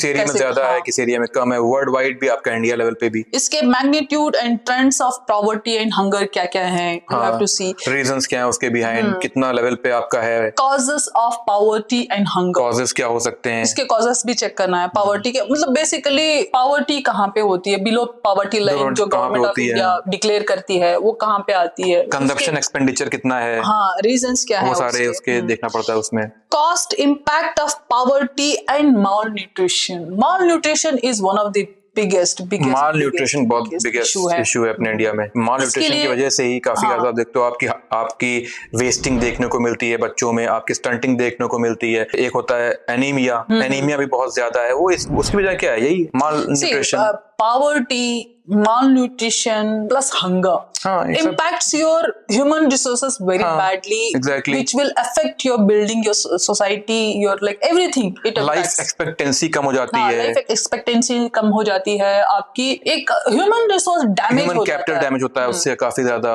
ह्यूमन रिसोर्स डैमेज हो जाता है। और इसमें एमडीजी है एंड एसडीजी है, this is also important. Food and goals दिए गए आपको, गोल्स के बारे में बताया गया है कि एमडीजी जो आपके हैं, एसडीजी हैं, ये वेरियस गोल्स हैं जो आपके यूएन के थ्रू बनाए गए हैं, यूनाइटेड जो नेशन आपका उसके थ्रू बनाए गए हैं। 15 इयर्स के ये गोल्स होते हैं। इसमें आपके 17 है गोल्स, जैसे आपका एसडीजी है उसमें 17 गोल्स हैं टोटल। उसमें वेरियस गोल्स बताए कि पॉवर्टी को लेकर के क्या है, एजुकेशन को लेकर के क्या है, हंगर को लेकर के क्या है, इसमें पोलियो भी ऐड हो गया, पोलियो भी इसमें है, वाटर है, इक्वालिटी को लेकर के है, जेंडर इक्वालिटी है, आपका एनवायरमेंट है, क्लाइमेट चेंज है, वेरियस इसमें गोल्स दिए गए हैं। तो इसमें पॉवर्टी और हंगर आपके इनिशियल गोल्स हैं। गोल नंबर 1 और 2 इसी के बारे में बात होती है एसडीजी में। तो next here come food and nutrition insecurity, consequences of structural inequalities. हाँ, स्ट्रक्चरल इनइक्वालिटी की वजह से ही आपके पॉवर्टी और हंगर की प्रॉब्लम देखने को मिलती है। जैसे मैंने कहा, मैनेजमेंट सही नहीं है इंडिया में, मिसमैनेजमेंट है, एफसीआई का स्टोरेज सिस्टम प्रॉपर नहीं है भी तो उसमें सही ढंग से वो उसको यूज टू नहीं, ठीक से उसका रख रखाव नहीं हो पाता। आपका फूड वेस्ट हो जाता है कई बार, हर साल फूड बहुत बड़े अमाउंट में वेस्ट होता है। तो यही आपको देखना चाहिए। एक और भी है constraints in reducing poverty and hunger. हाँ, क्या प्रॉब्लम है, क्या कंस्ट्रेंट्स हैं जिसकी वजह से अभी भी आप पॉवर्टी और हंगर को नहीं कर पा रहे हैं आप कम, तो वो देखने होते हैं आपको। We have one of the my favorite bill, National Food Security Act, NFSA act. इसमें क्या है, इसमें मैम देखिए इतना इंपॉर्टेंट एक्ट है, इसमें प्रायोरिटी सेक्टर हाउस होल्ड है उनके बारे में बताया गया कि वो कितना ले सकते हैं सरकार से, कितना जो आपके फूड ग्रेन्स हैं, और अंत्योदय आपके जो हाउस होल्ड है उनके बारे में बताया गया कि वो कितना ले सकते हैं आपके पर मंथ आपके फूड क्रॉप्स, फूड ग्रेन्स। काफी इंपॉर्टेंट ये आपका इनिशिएटिव है। मिड डे मील है scheme, MDM mid day meal को भी पोषण अभियान बोला जा रहा है, तो ये भी एक चेंज हो गया, काफी इनिशिएटिव सेम ही है। इसमें MG नरेगा भी आ जाता है, मनरेगा भी हाँ इसी का एक पार्ट है। वेज एम्प्लॉयमेंट की बात कही गई उसमें, 100 डेज वर्क की। what it is says social justice, so now we are going to discuss the international relations. International relation, So ये GS paper 2 of mains you have international relationship. What is international relation? International relation, your country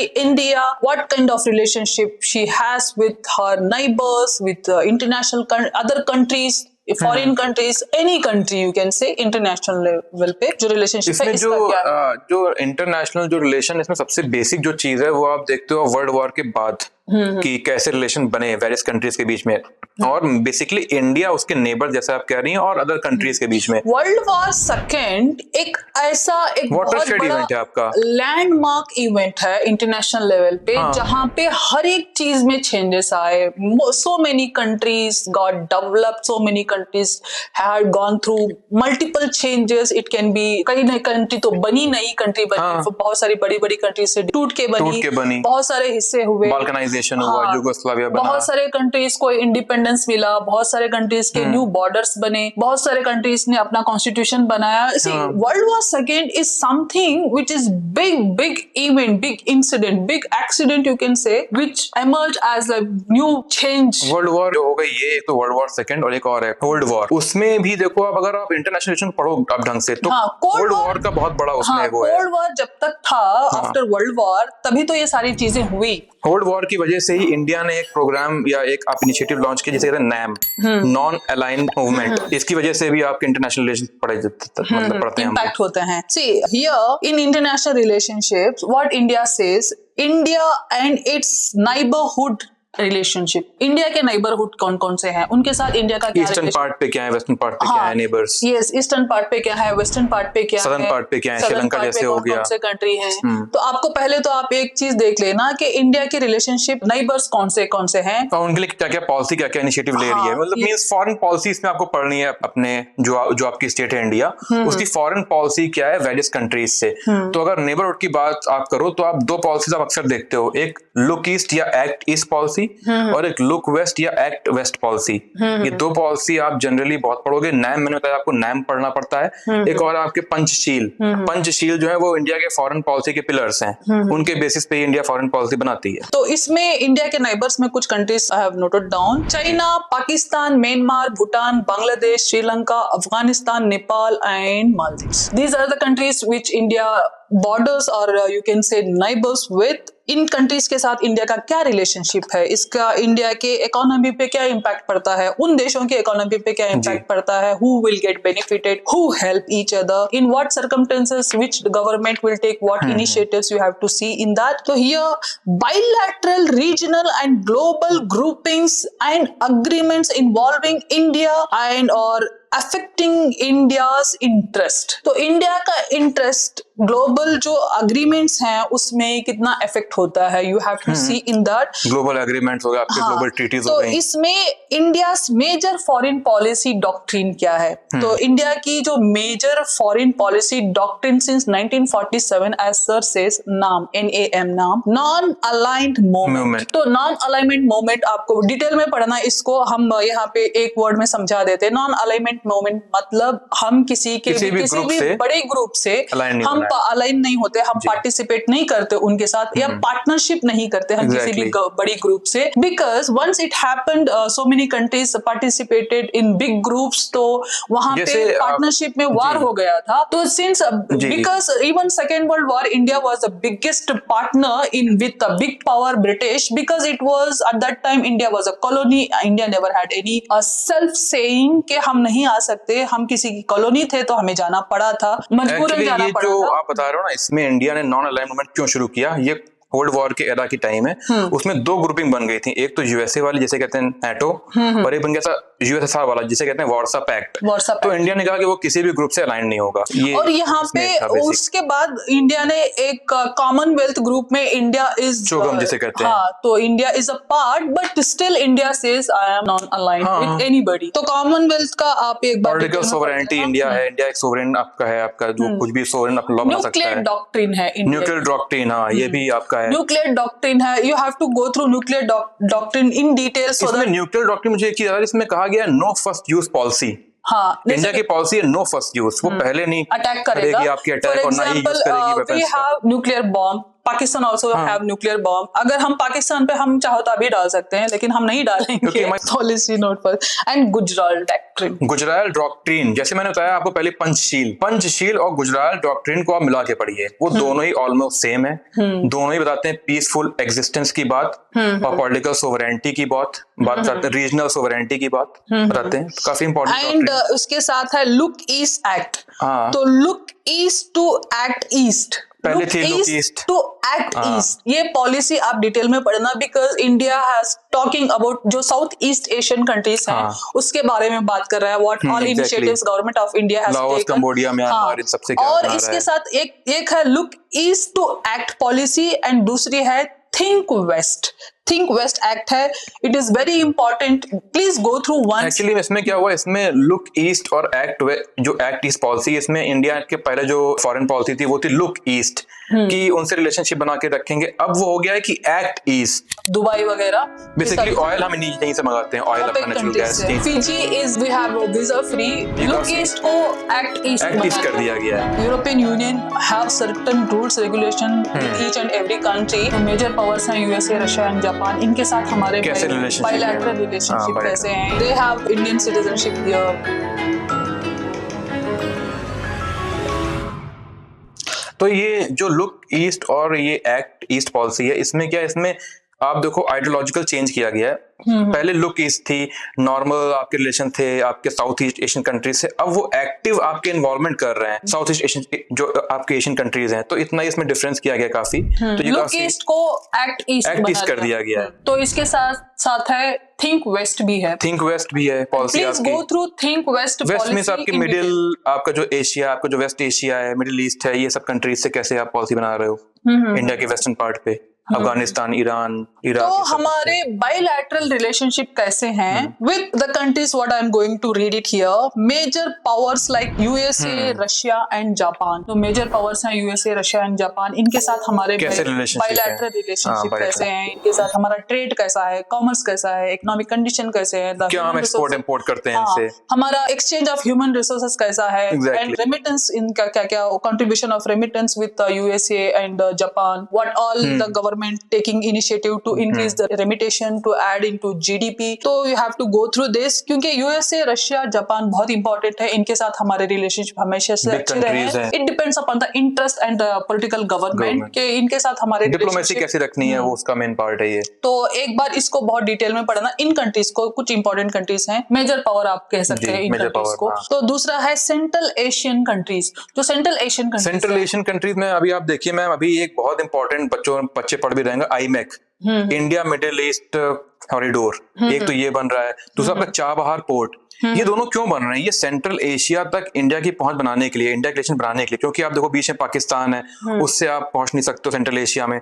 central Asia basically क्या, Uzbekistan, Kazakhstan, Tajikistan, ऐसे ये जो 4-5 country हैं central Asia वाले, Azerbaijan हो गया, हाँ, तो इन तक पहुंच के लिए आपने कैसे बनाना है, तो उसकी पॉलिसीज यहाँ देखी जाती हैं। तो ये आईमेक, चाबहार पोर्ट, अशगाबत एग्रीमेंट, ये सारे काफी ज्यादा इंपॉर्टेंट हैं इसमें पढ़ने के लिए। इसमें आता है central Asian countries, west Asian countries. West Asia बताया मैंने आपको, सऊदी अरब कंट्री, हाँ, तो वेस्ट एशियन, हाँ, जो सऊदी अरब का जो अरबियन पेनिनसुला है, जिसमें एक तो सऊदी अरब हो गया, इजराइल वाला हो गया पार्ट थोड़ा सा, तो यू हैव बहरीन, कतर, ये सारी जो आइलैंड कंट्रीज हैं वो भी आ जाती है। इनसे हमारे क्या रिलेशन है, दुबई वगैरह। बेसिकली ऑयल हम यहीं से मंगाते हैं, ऑयल अपना नेचुरल गैस यहीं से मंगाते हैं बेसिकली। तो ये आ जाती हैं। And African countries, the southern part of Africa, Madagascar, Mauritius, ये भी आइलैंड्स आ जाते हैं कुछ। अभी इंडिया ने एक इंपॉर्टेंट इनिशिएटिव लिया है G20 में, अफ्रीकन यूनियन को उसका मेंबर बना दिया है। ये अभी इंडिया में जो G20 हुआ था उसमें Yes, we have it in, we are going to discuss it। तो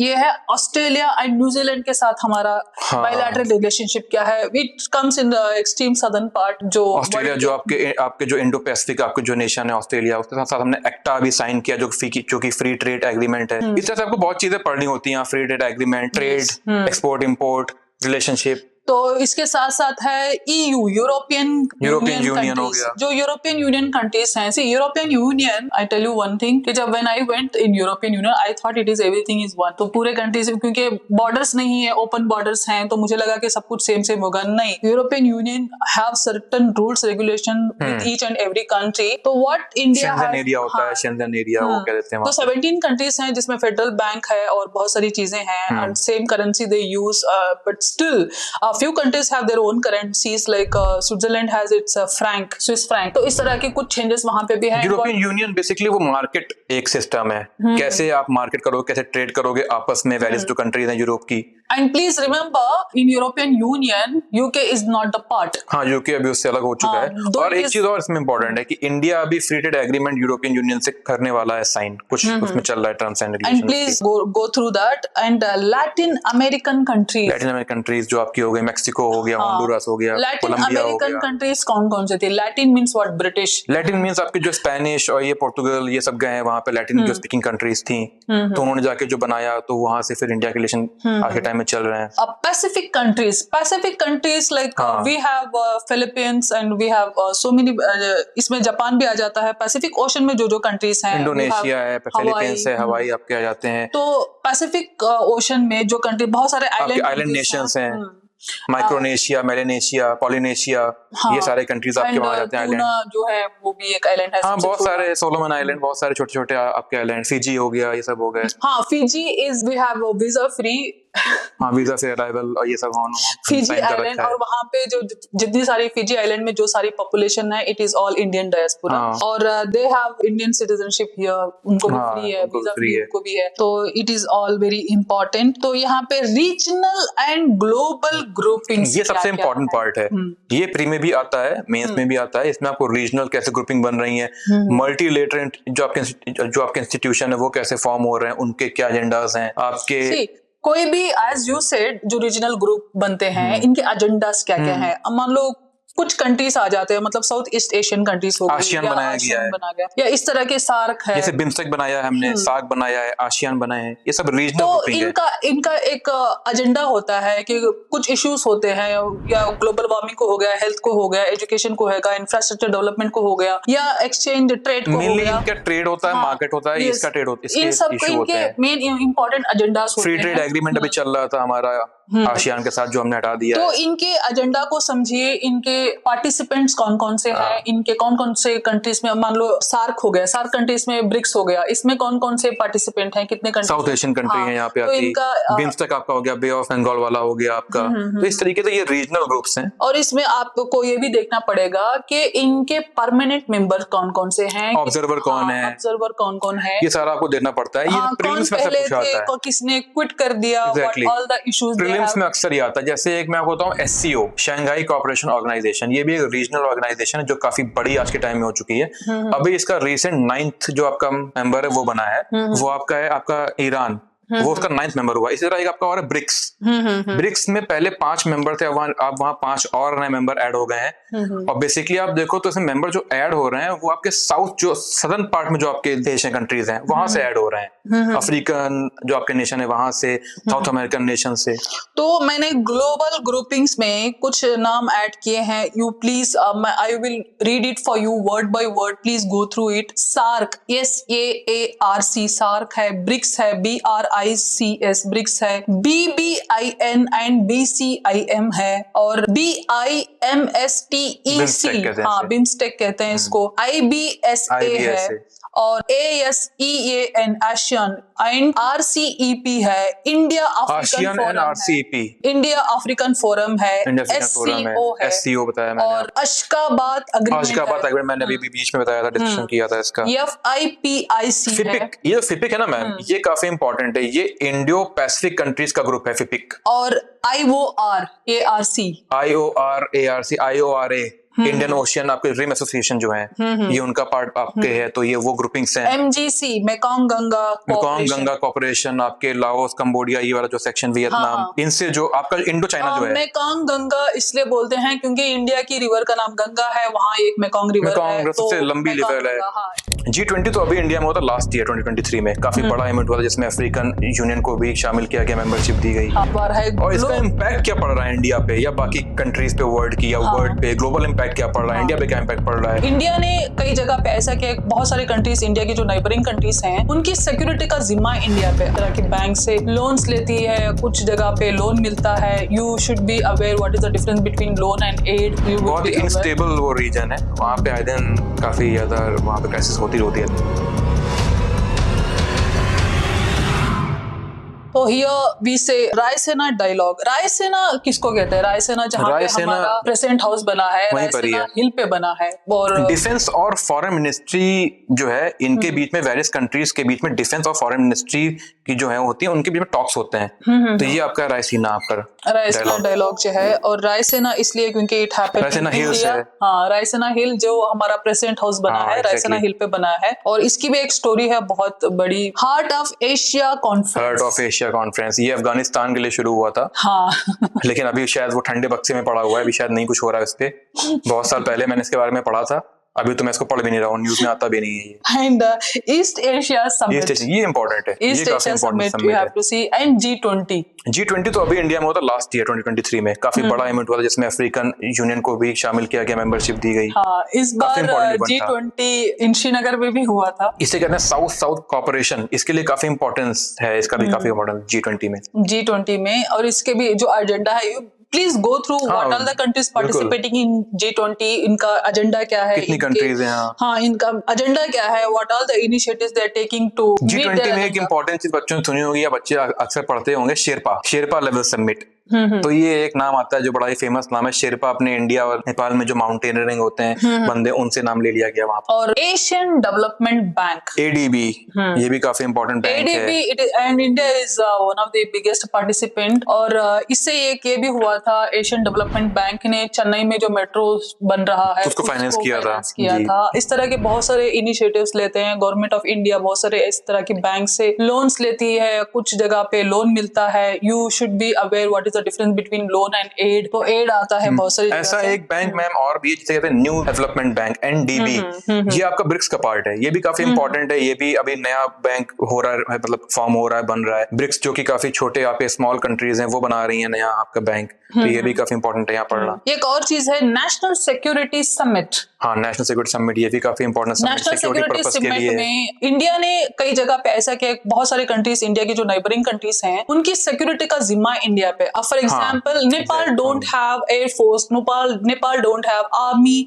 डिफेंसिव सिस्टम ही नहीं है उनका, भूटान का नहीं है। तो कुछ ऐसी कंट्रीज हैं जहाँ पे इंडिया हैज टेकन इनिशिएटिव के आगे बिग ब्रदर रोल कर रहा है, even with sometimes with Sri Lanka as well. Sri Lanka से बहुत सारे कंट्रीज हैं। मालदीव के साथ भी हमारा बिग ब्रदर रोल था, लेकिन शायद उसको समझ नहीं आया हमारी पॉलिसी, तो अभी इंडिया आउट वहां पे हो चुकी कैंपेन शुरू। इसमें नेशनल सिक्योरिटी समिट में ये सारी चीजें आते हैं। Multilateral nuclear export regulatory regimes, MTCR कैसे ऐसे MTCR, ऑस्ट्रेलिया ग्रुप जो है, इसको भी आप एक ऑस्ट्रेलिया ग्रुप, वासेना ग्रुप, और आपके ये हो गया आपके NSG, न्यूक्लियर सप्लायर ग्रुप्स। तो ये काफी इंपॉर्टेंट है बच्चों को पढ़ने के लिए। Group is also very important and APEC। ये एक्चुअली जो जितने भी ग्रुप हैं, वासेना ग्रुप, ऑस्ट्रेलियन ग्रुप, आपके NSG, आपके MTCR, ये सारे आपके मल्टीलेटरल एक्सपोर्ट ट्रीटी के अंदर आते हैं।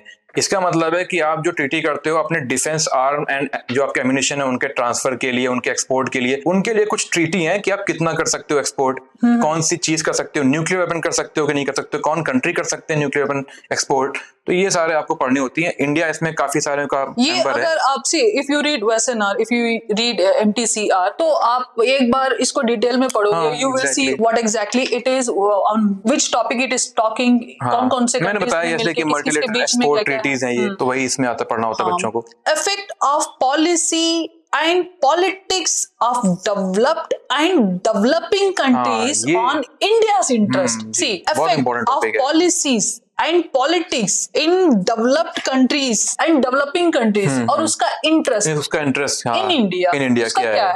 तो इट इज वेरी इंपॉर्टेंट। इसमें one belt one road, two road, ये काफी इंपॉर्टेंट आपके एक है, जिसे हम ये भी कहते हैं BRI, belt and road initiative.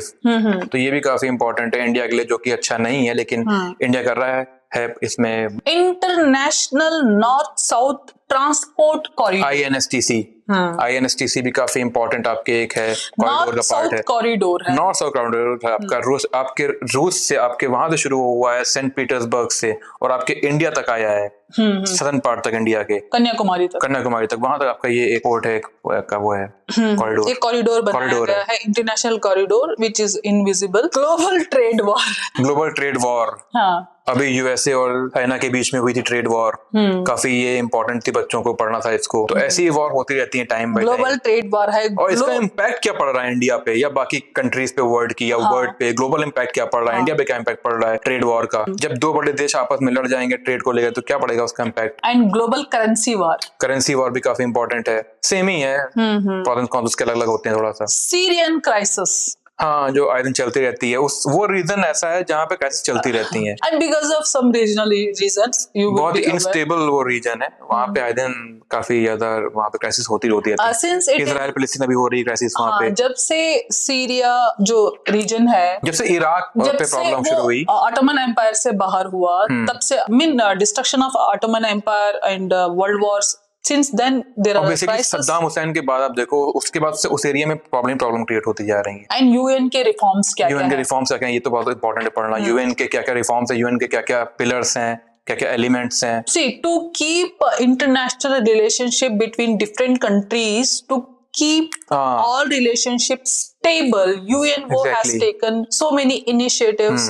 बहुत सारे रिफॉर्म्स किए हैं. You have to go through UNO reforms once at least. WTO reforms, World Trade Organization reforms. World Trade Organization के रिफॉर्म जैसे कि एक हो गया ट्रिप्स, आपके ट्रिम्स हो गया, तो ये आपके IPR पे होते हैं, आपके इंटेलेक्चुअल प्रॉपर्टी राइट्स के लिए क्या बनाए जा रहे हैं आपके, तो ये बेसिकली इंटरनेशनल ट्रेड को लेकर के क्या रूल्स एंड रेगुलेशन बनाए जा रहे हैं ग्लोबलाइजेशन के उसमें आके. साउथ चाइना सी कॉन्फ्लिक्ट. हाँ, साउथ चाइना सी कॉन्फ्लिक्ट. साउथ चाइना सी में ना बहुत सारे कंट्रीज, आइलैंड कंट्रीज हैं, जैसे पैरासेल आपका हो गया, स्प्रैटली हो गया, ये कंट्रीज, तो इन पे किसका राइट है, कौन इनके मिनरल को कर सकता है extract, monopoly, who's playing what. और वहां पे एक और भी है मलक्का जो मलक्का स्ट्रेट है. इसमें एक चीज और पढ़नी होती है साउथ चाइना सी में, 9 डैश लाइन काफी इंपॉर्टेंट लाइन है जिसपे आपको पढ़ना होता है, उसमें आपको काफी south China sea plays a very important role in international trade because of Malacca strait. Choke point है वो, चोक पॉइंट वर्ल्ड का है मलक्का स्ट्रेट, तो इसलिए उसको पढ़ना होता है. तो इसके साथ साथ you come here Brexit summit वही है जिससे यूएस एग्जिट हो गया था आपके EU से.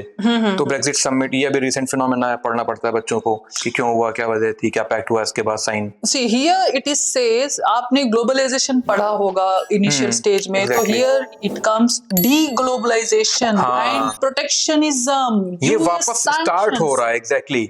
ग्लोबलाइजेशन जो शुरू हुआ था एक अच्छा प्रोसेस कि आपके इंटरमिंगलिंग हो जाए, कई देश आके आपके पास आए, वेरियस आपके ट्रीटी शुरू हुए, लेकिन आज अब क्या हो रहा है, अब फिर से डीग्लोबलाइजेशन हो रहा है. उसका डीग्लोबलाइजेशन, लोग दूर जा रहे हैं, तोड़ रहे हैं पैक्ट अपने ट्रीटीज. प्रोटेक्शनिज्म मतलब अपने प्रोटेक्शनिज्म बढ़ रहा है. हाँ, अपने मटेरियल को, अपने जो ट्रेड का जो सामान है उसको प्रोटेक्शनिज्म में आ रहा है. यूएस सैंक्शंस क्या क्या है on Iran, US sanctions on Iran, US pull out आपको पढ़ना, सैंक्शन पढ़ने पड़ते हैं, क्यों सैंक्शंस दे रहा है यूएस. पुल आउट क्या है, मतलब आपने किसी कंट्री को कुछ सामान भेजने का वादा किया लेकिन आप भेजना नहीं चाह रहे हो, यू ब्रिंगिंग इट बैक, तो it is called pull out. From Paris agreement, pull out from Paris agreement, किसी पेरिस एग्रीमेंट से पुल आउट होना.